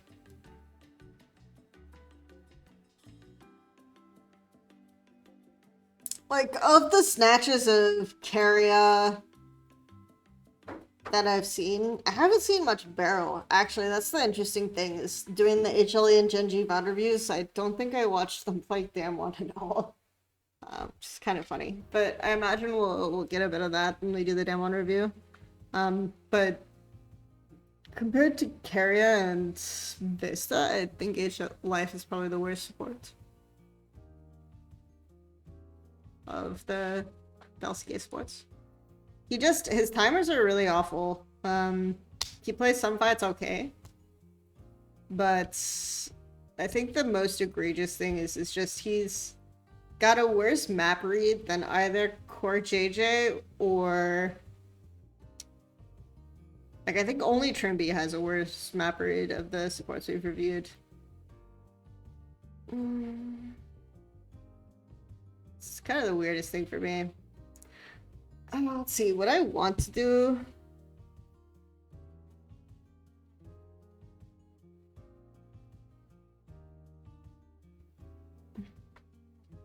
Do you want to do one more? Or do I want to get an extra half hour of sleep? These are the questions we have to ask ourselves. Because we looked at Azir, we looked at Kalista, we looked at kind of the pre-playoff setup games. We saw losses and wins.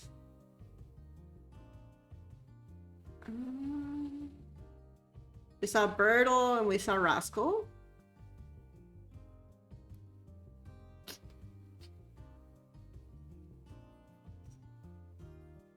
Do we want to see like an Ornn game? Is that worth it? Oh, that's enemy Ornn.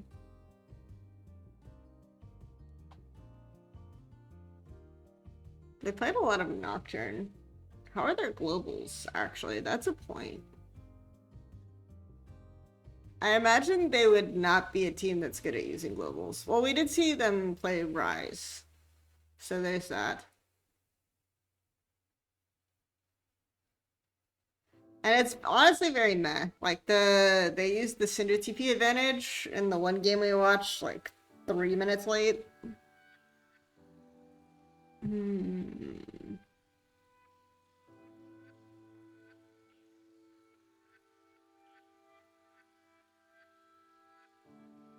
GenG versus DK. Sure. Can watch one of those. Which one looks most interesting? We've got the dreaded Viego top. Can compare it to Allah's.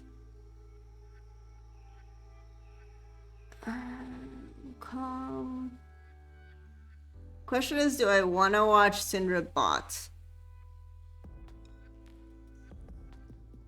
Zero versus Res. Maybe we'll watch this is Zero versus LeBlanc game to compare it to the other one we saw in terms of how the matchup is being played by BDD.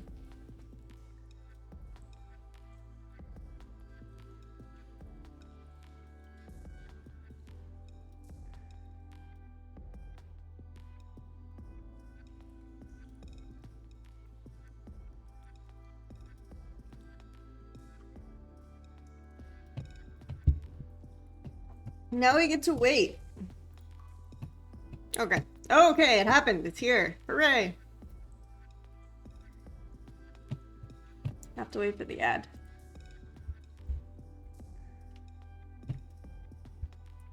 We are vibing to the shoe playlist still. I'm kind of a fan.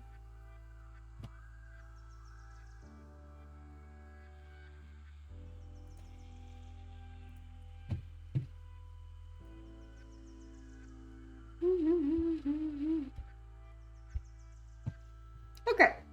So we've got Lee Sin first pick.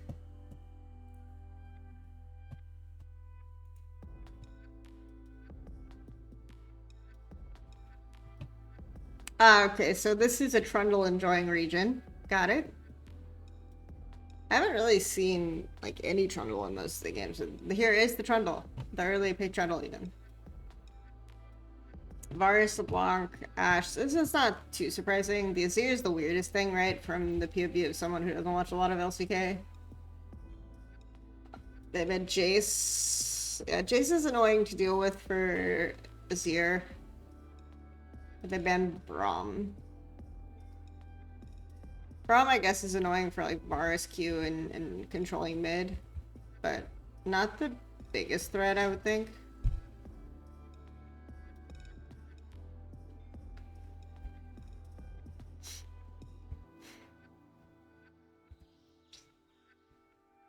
If you're planning to pick Zen on 4, though, then the Braum ban is a good shout.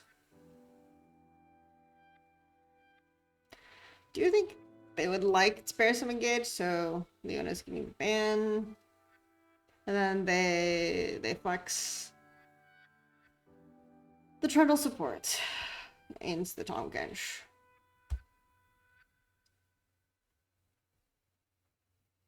And put the Viego top.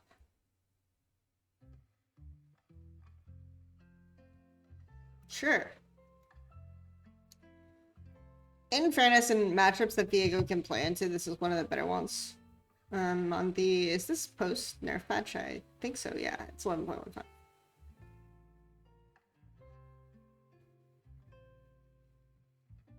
Varus Trundle, favorable matchup. Should get Prio mid. So they have a lot to work with here. Viego can kind of suck a bit. Like the old Pike top. I don't know why I always compare like Viego top to Pike top.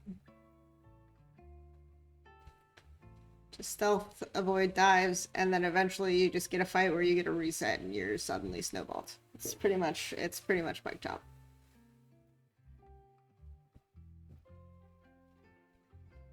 In terms of overall compositional identities, though, a lot of long range. I don't like the Zen Viego with Varus Azir as much.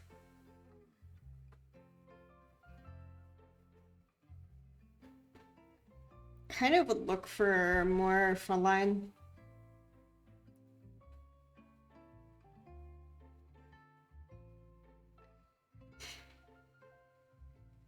Try to front to back. DK should have winning sides.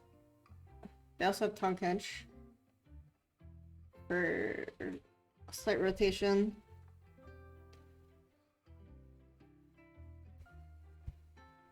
Like, you can reasonably anticipate that a team that's good at snowballing would definitely win with the comp on the left. Because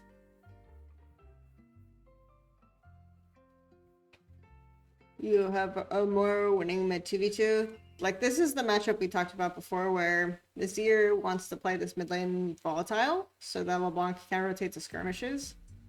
But if the 2v2 is winning, then it's kind of bad for him to do that because he'll be low HP. And you can go Lee Sin LeBlanc 3 camp gank, right?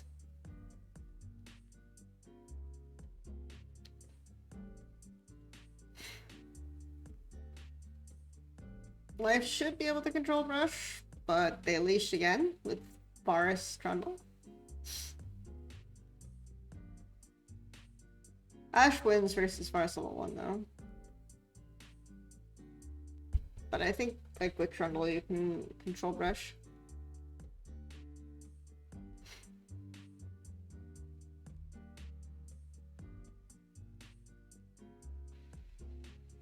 LCK Hail of Blades Enjoyer, yeah, we've got 4 Hail of Blades in the bot lane. Trundle, TK, and Ashe all, and Varus all with the Hail of Blades. It's pretty wild.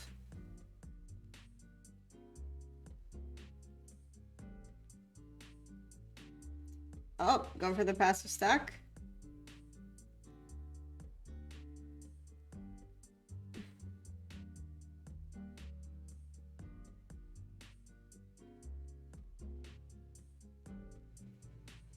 Oh, is this a, dare I say, is this a dive timer?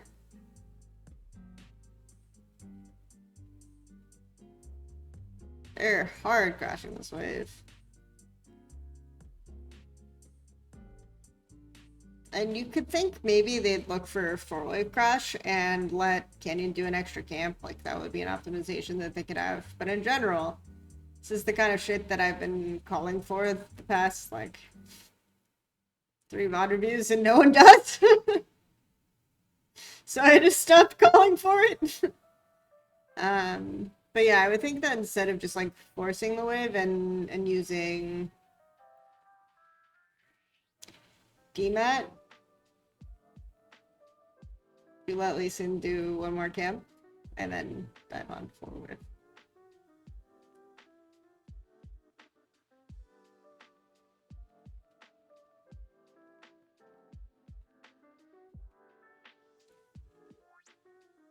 It was kind of opium inducing, but I would also say that that was like one of the worst played early game map setups, and the response to the swap was atrocious. Also, Tristana Karma is an adventure I have now experienced. I do not wish to experience it again.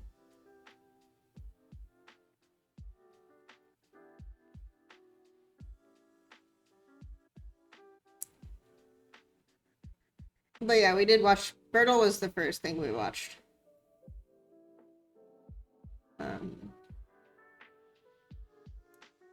Bam.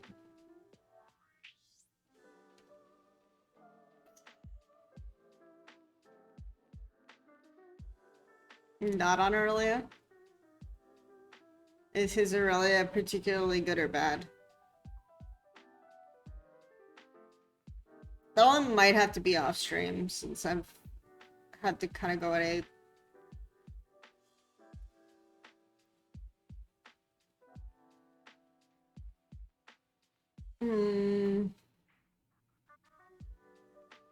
Ruler, yeah, I mean, Rascal should kind of just get a free lane in this matchup, so I haven't been talking about top that much. We didn't look for. I still would look for like a 3-camp gank mid. Like, I think it's pretty reasonable to do in this matchup. LeBlanc can use W to stall crash and then you just skirmish. But I'm fine with the dive as well.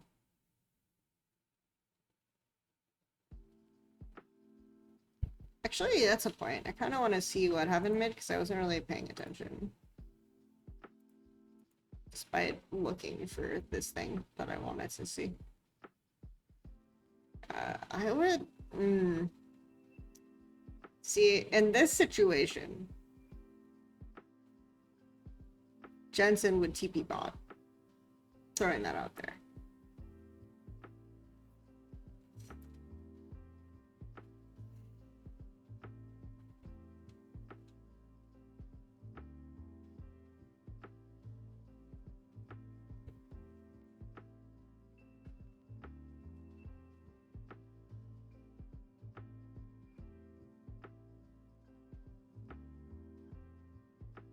Yeah, Canyon and Ghost Barrel built wave into dive.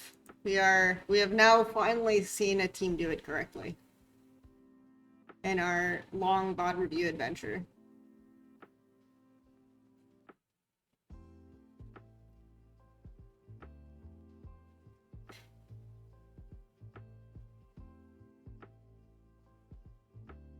See, I didn't even think his Aurelia was that insane, right? Like, main thing was that he had good trigger pull, and he used it to create zones well, right? But it wasn't like, oh my gosh, insanely clean combo or anything during my viewing experience.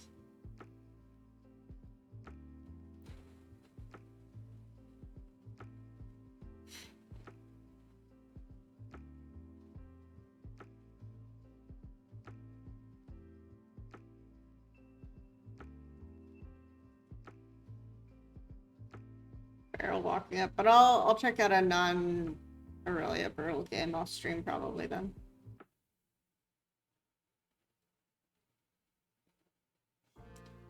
Okay. So next identifiable play that we look for, right, is repeat bot dive. Which we're already stacking wave here, and enemy bot lane's like, let me get the fuck out of here.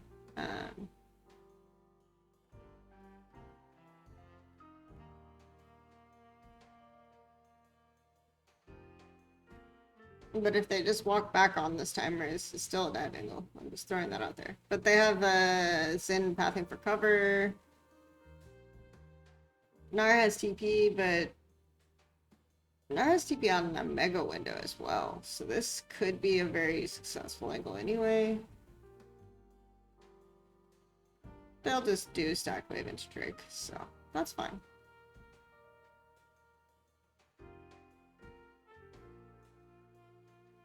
Unlucky Ghost.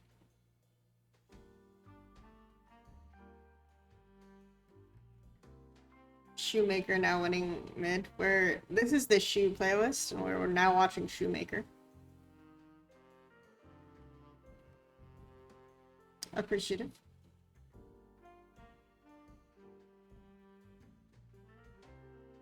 Even will not join building.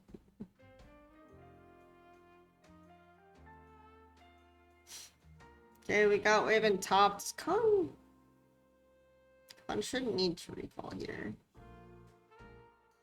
But he also shouldn't really be looking at plays.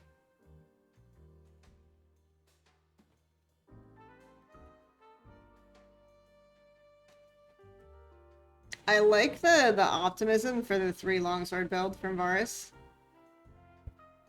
I need to go back and check something real quick. So this is Rift Herald swap timer, right? But you wouldn't full swap here, you just send supports, because if you full swap, you're swapping against top tempo. And then bot lane has like an eternity to match you.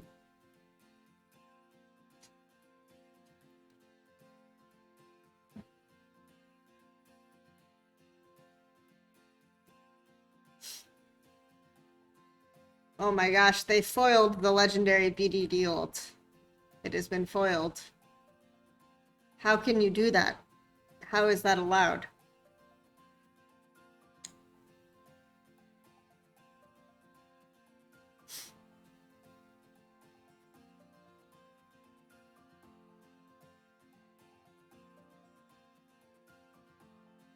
Oh, we must show on the midway again for the Rift.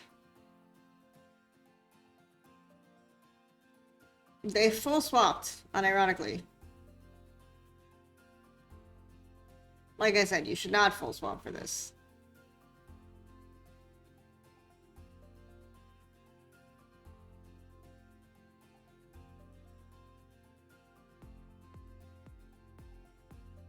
This is definitely a hope gank if Kenyon looks for this. Shouldn't work.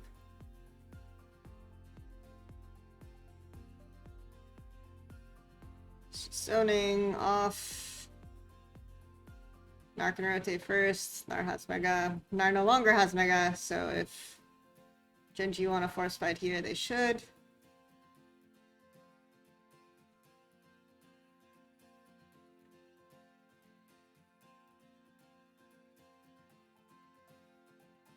It is, at this point, bad for GenG. This is so weird. GenG just really want this Rift, man. Look at all the creeps they're losing bot. Observer is very upset about this as well.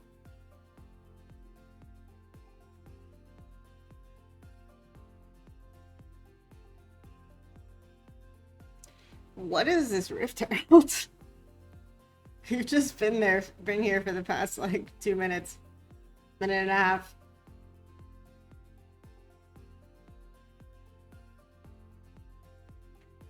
Two minutes, actually, for sure, at least.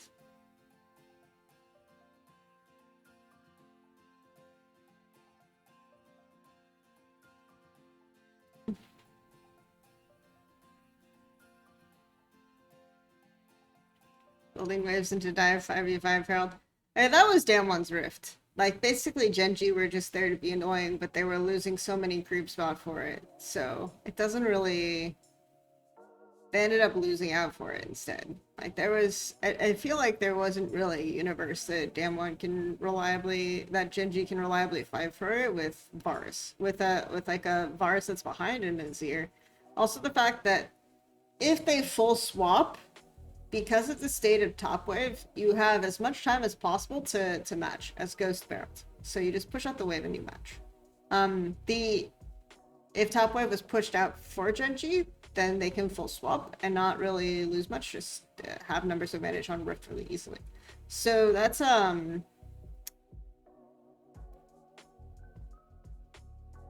yeah. That was just a weird look in general. I'm not quite sure what that was.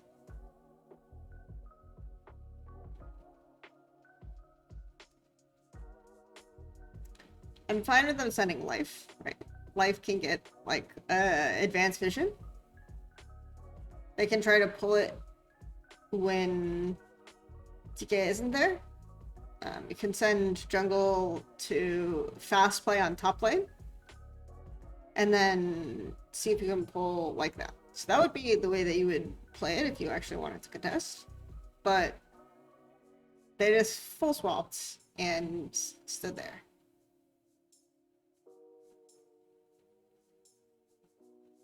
Meanwhile...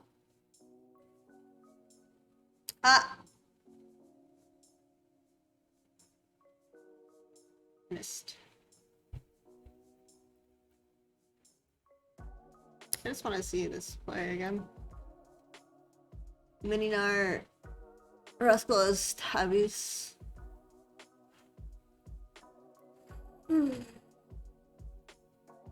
He knows he has mid prio, his jungle's on top side, so he should also know enemy jungle spot. So it's just a free 1v1 to go for.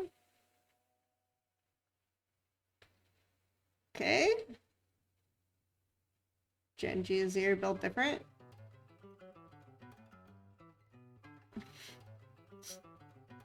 At least they acknowledged that, like, Rascal's gonna rotate on this window. They looked for fast play, but I feel like that mid play needed to happen earlier. Reasonably speaking, before Azir had Merc's Rush, because then you can actually burst him.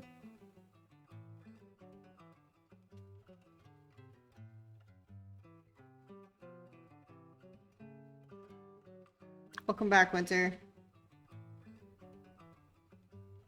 We are talking about weird Herald things and gank mid timers.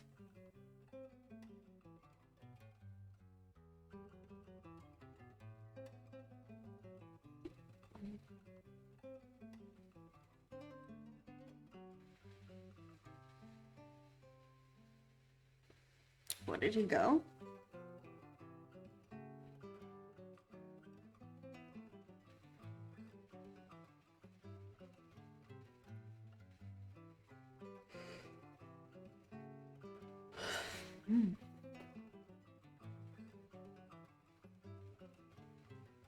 He can go swiftness.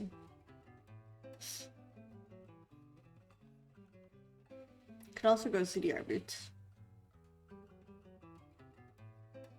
Generally speaking, I think in this game, if you're getting slowed, you're probably dead.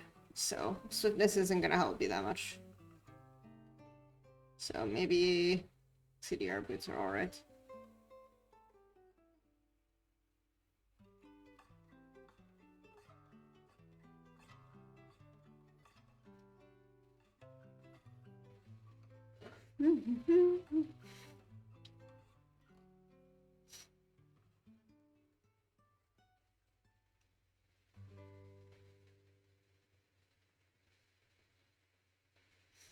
We will find out what he buys.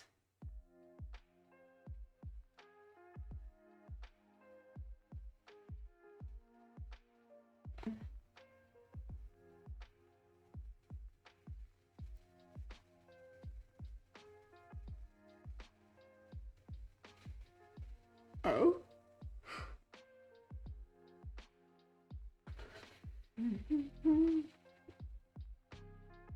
See, these are the windows where you would expect like these types of plays, right? Compare this to how we've seen Team Liquid and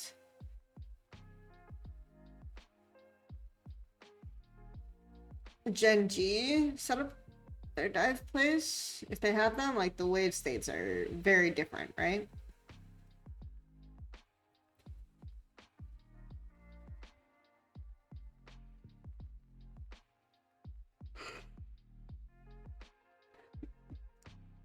Damwon is always guaranteed to get more, even if the dive doesn't go well.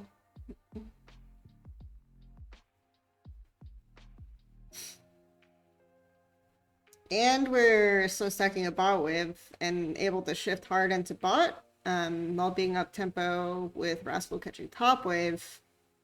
So we just have like all of these plays on the map at the same like rift cannon timer, because the cannon will be mid first.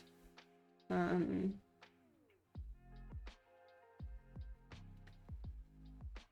then you can shift into jungle, which will allow you to zone to guarantee the bot cannon crack.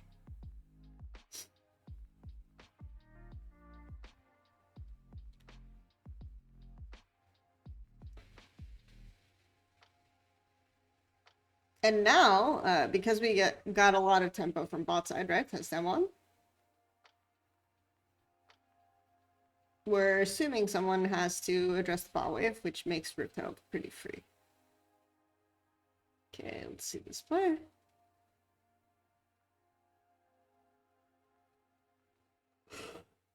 I almost feel like that hitbox looked so fucking bugged.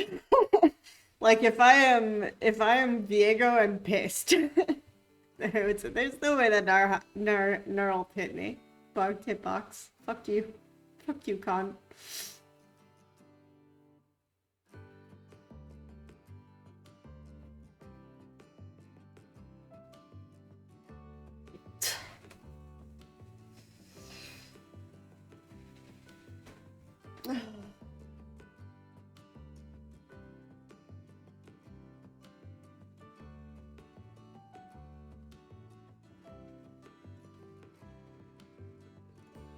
Mary Q is everywhere.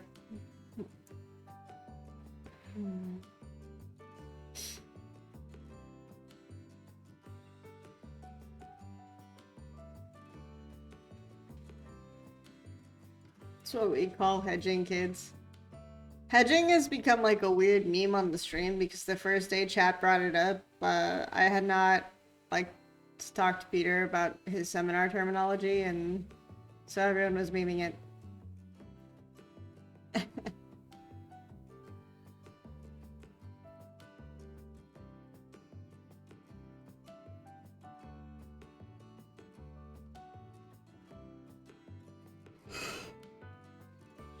Yawn. Oh, hedging is just so now that like I just caught up and talked to Peter, hedging is just when you're making risk plays on two sides of the map, so that if enemy team collapses on one, you just make the play on the other side, right? The wave is set up such that you still get a trade-off. Basically, it's Invictus Gaming is hedging. Invictus Gaming's entire video gaming philosophy is hedging, so.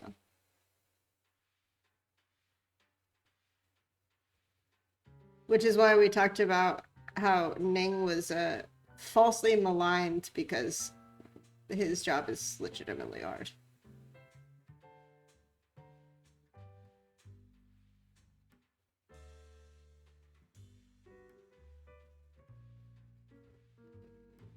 It's actually wild. Oh, even like with Damwon having clearer and more set up early game plans, these teams still just like run to neutrals. And obviously it's worse for GenG in this map state, but even though they got the Drake, it's still really interesting to me that this is how both teams are playing it.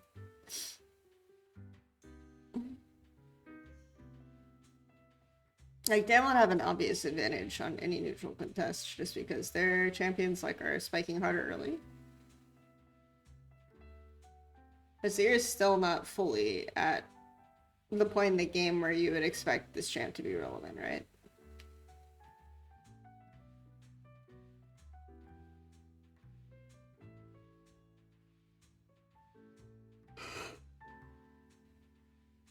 Non-engage is good. Alright, I think I'm not taking away a lot from this game on the GenG side, because this is what should happen to them. But I'm more interested in the Damwon VOD review now. I think that'll be a good day.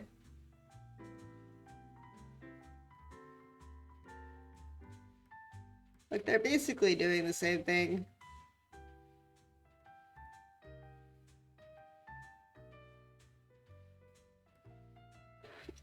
I think GenG like lose a lot of tempo because they just don't address wave states on weak side, right?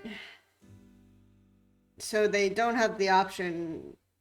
They rarely have an option of making trade plays. So when they do, they take them, but they don't set up the wave state with the intention of creating the option, right? So it's kind of hard to play the game if someone's like hard accelerating versus you on a strong side.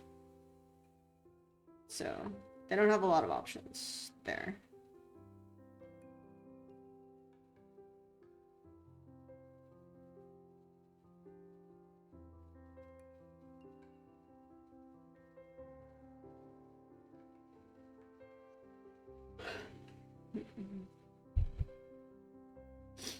Two horses running different races just in case one gets shot in the knee. Sure, we'll use that explanation.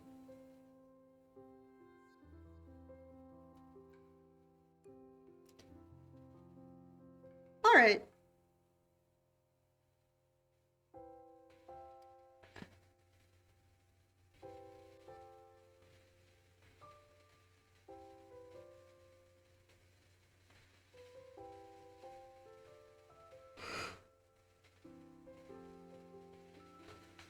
I need to finish yawning.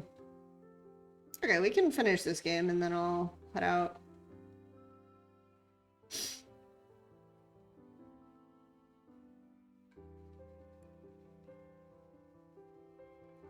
You see Zero on bot wave. Yeah, full vision of mid jungle. Barrel standing in good position to zone.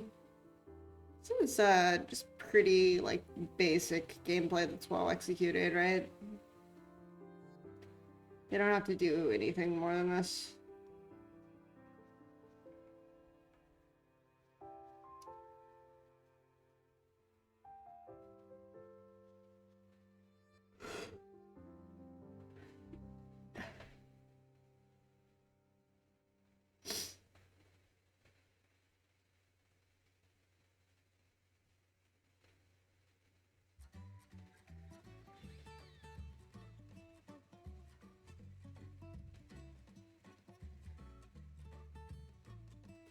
Huh.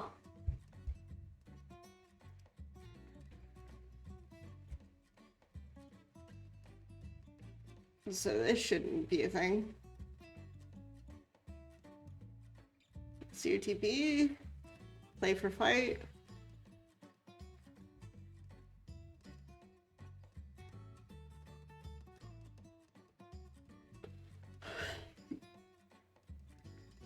This is mostly just Viego. Like I said, it's literally a top lane pike in its 2021 form.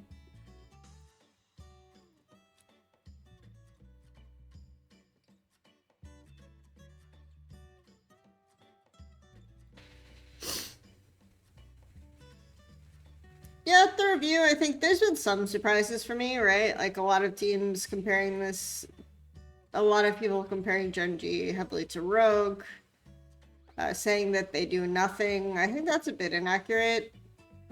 Basically, I feel like this team has general understandings of what should be done, but they'll execute it like on bad timers or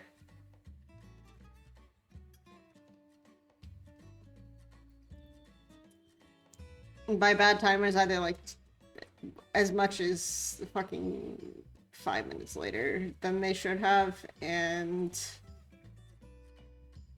when there's a lot of trade options available on the other side of the map, so they don't like set up the play far enough in advance for it to be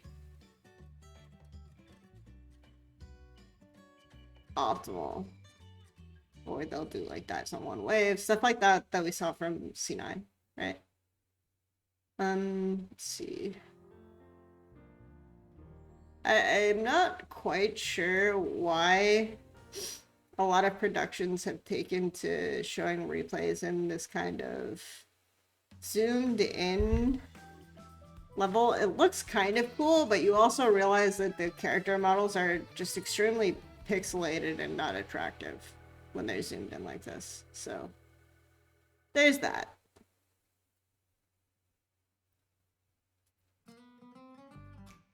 Okay, guys, we need to avoid getting Azir shuffled into Viego resets. That's the name of the game now for Damwon.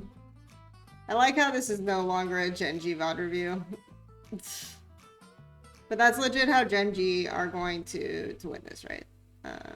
Azir shuffle, getting everyone low into Viego resets. Someone has to address this wave as soon as BDD shows on this wave. This turret is free, right? They also didn't really sync this wave well.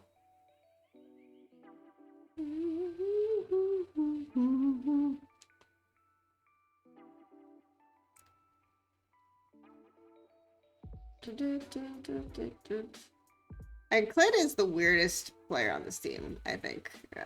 It's I guess I can see a little bit about why you'd compare it to Rogue from that sense, because it's like they have decent lanes, at least in mid and bots, but the most offensive things about them are how like jungle and support operate, right?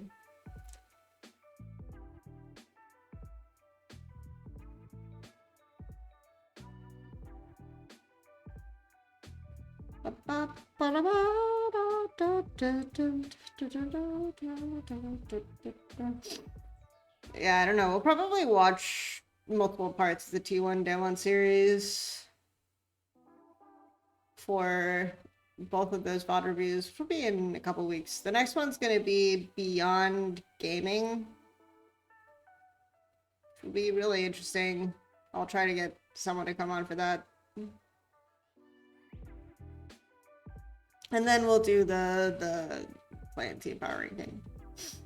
I realized that I was doing a play and team power ranking before watching Beyond, which is not really possible, so that's why I changed the schedule a bit.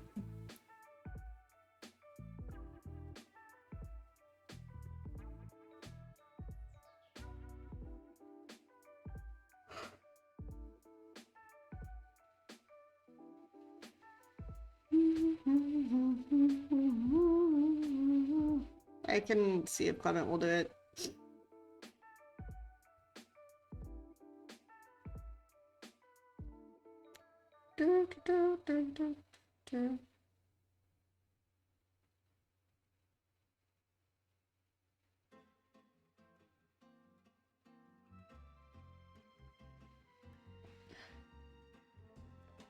I'm going to spend my 3 days off watching play and team VODs off stream, basically. And then for the play and team power ranking, we'll show like highlights and talk about them.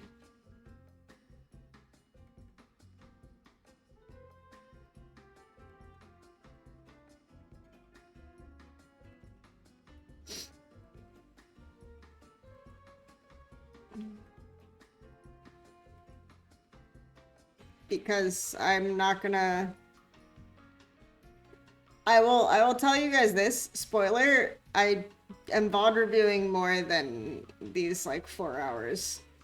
So. And we just don't have time leading up to Worlds to have a day for like every team either.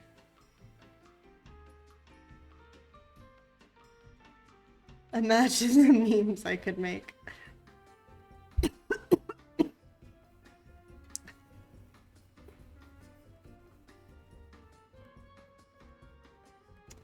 I got through HLE, GenG, Rogue, and TL this week, so I'm pretty proud of myself. I feel like it's only up from here.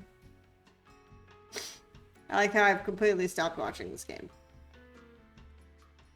I think after the Viego reset Baron throw and then the improperly synced top wave, I just stopped wanting to watch this game.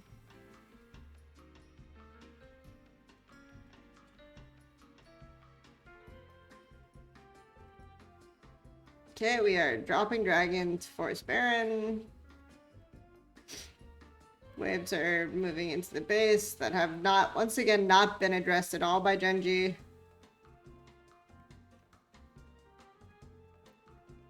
My god, man.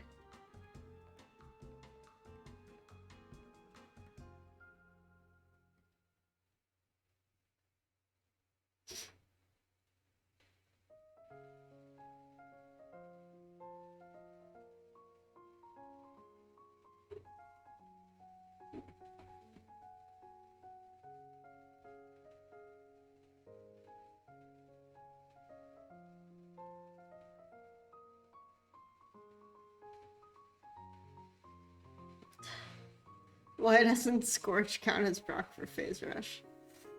That is the real question. Okay, so this is illuminating, because this is more or less what I... So Dev 1's mid game still sucks. Cool. And it doesn't suck, but it's not great.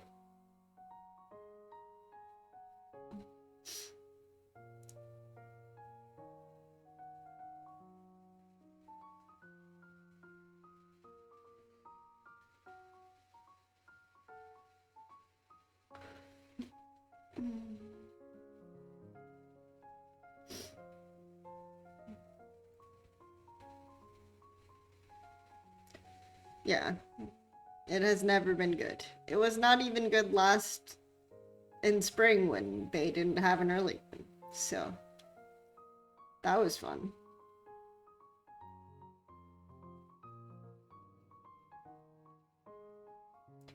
Yes. This is regular season.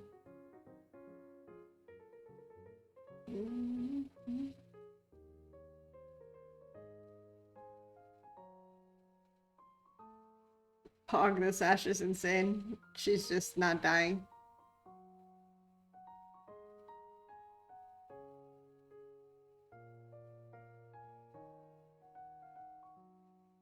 Alright.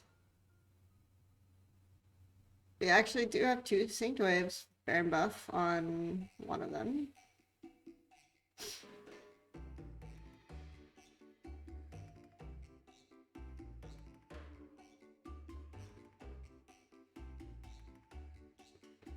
I think you just get bot and hit, no? So you can actually force a fight on the side of bot and hit, but we're not doing that.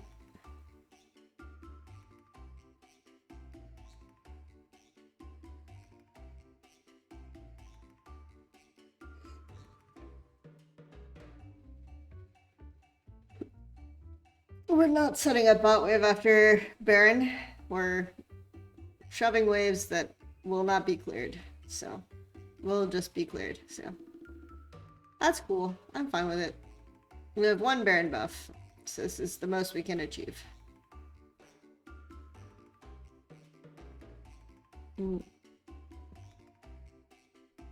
Imagine being an ADC main and not crying like a fucking bitch all the time. I cannot. I cannot. Most of them do.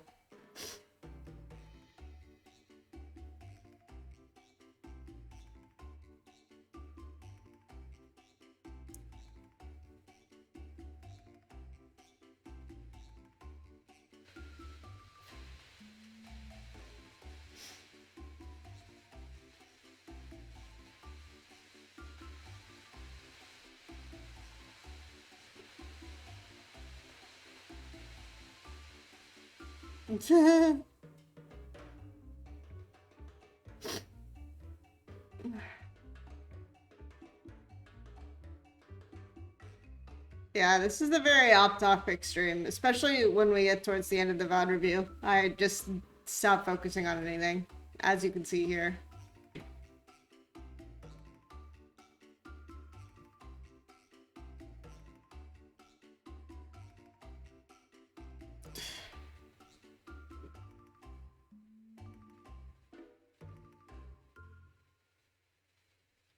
We must fight on the midwave. All 5 midwave must go. Let's go.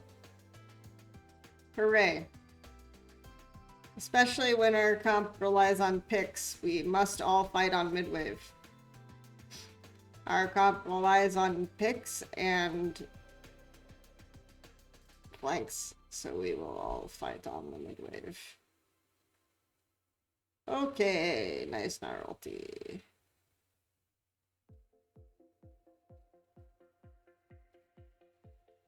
Very... Oh my god. I can't anymore. I can't anymore. I can't.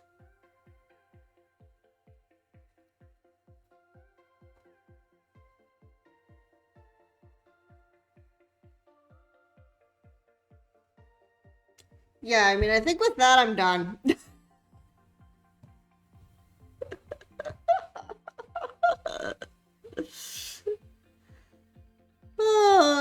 Okay. I think I'm not finishing this one. I have a pretty good grasp of what both teams are doing right now, and it's I don't want to keep watching it. Okay, but I think I am higher on GenG than almost everyone I talk to about GenG. It doesn't mean I think that they're going to be really sick, but I think that a lot of the way that they've been explained is kind of mischaracterized. I think they're just really slow on their plans. They're not really... It's not like they don't do anything. And one of the weirdest things is that they just completely forget their weak side exists, which is funny. Because they lose a lot of creeps for that. Yeah.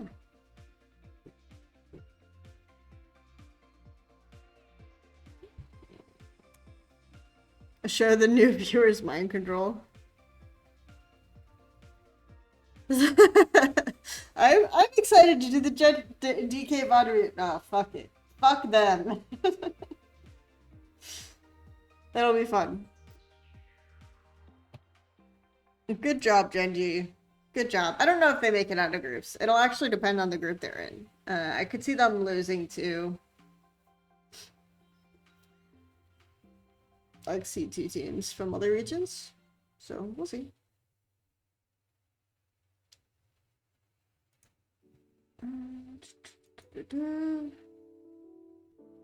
Like it's interesting because I don't think any of the teams we've VOD reviewed actually are better than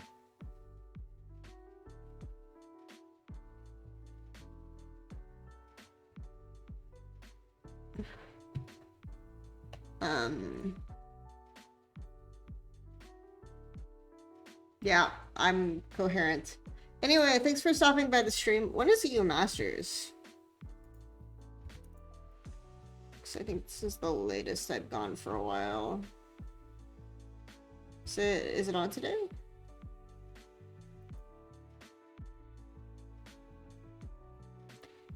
Started? So yeah, it's EU Masters starts in like 40 minutes, right? 25 minutes? Okay.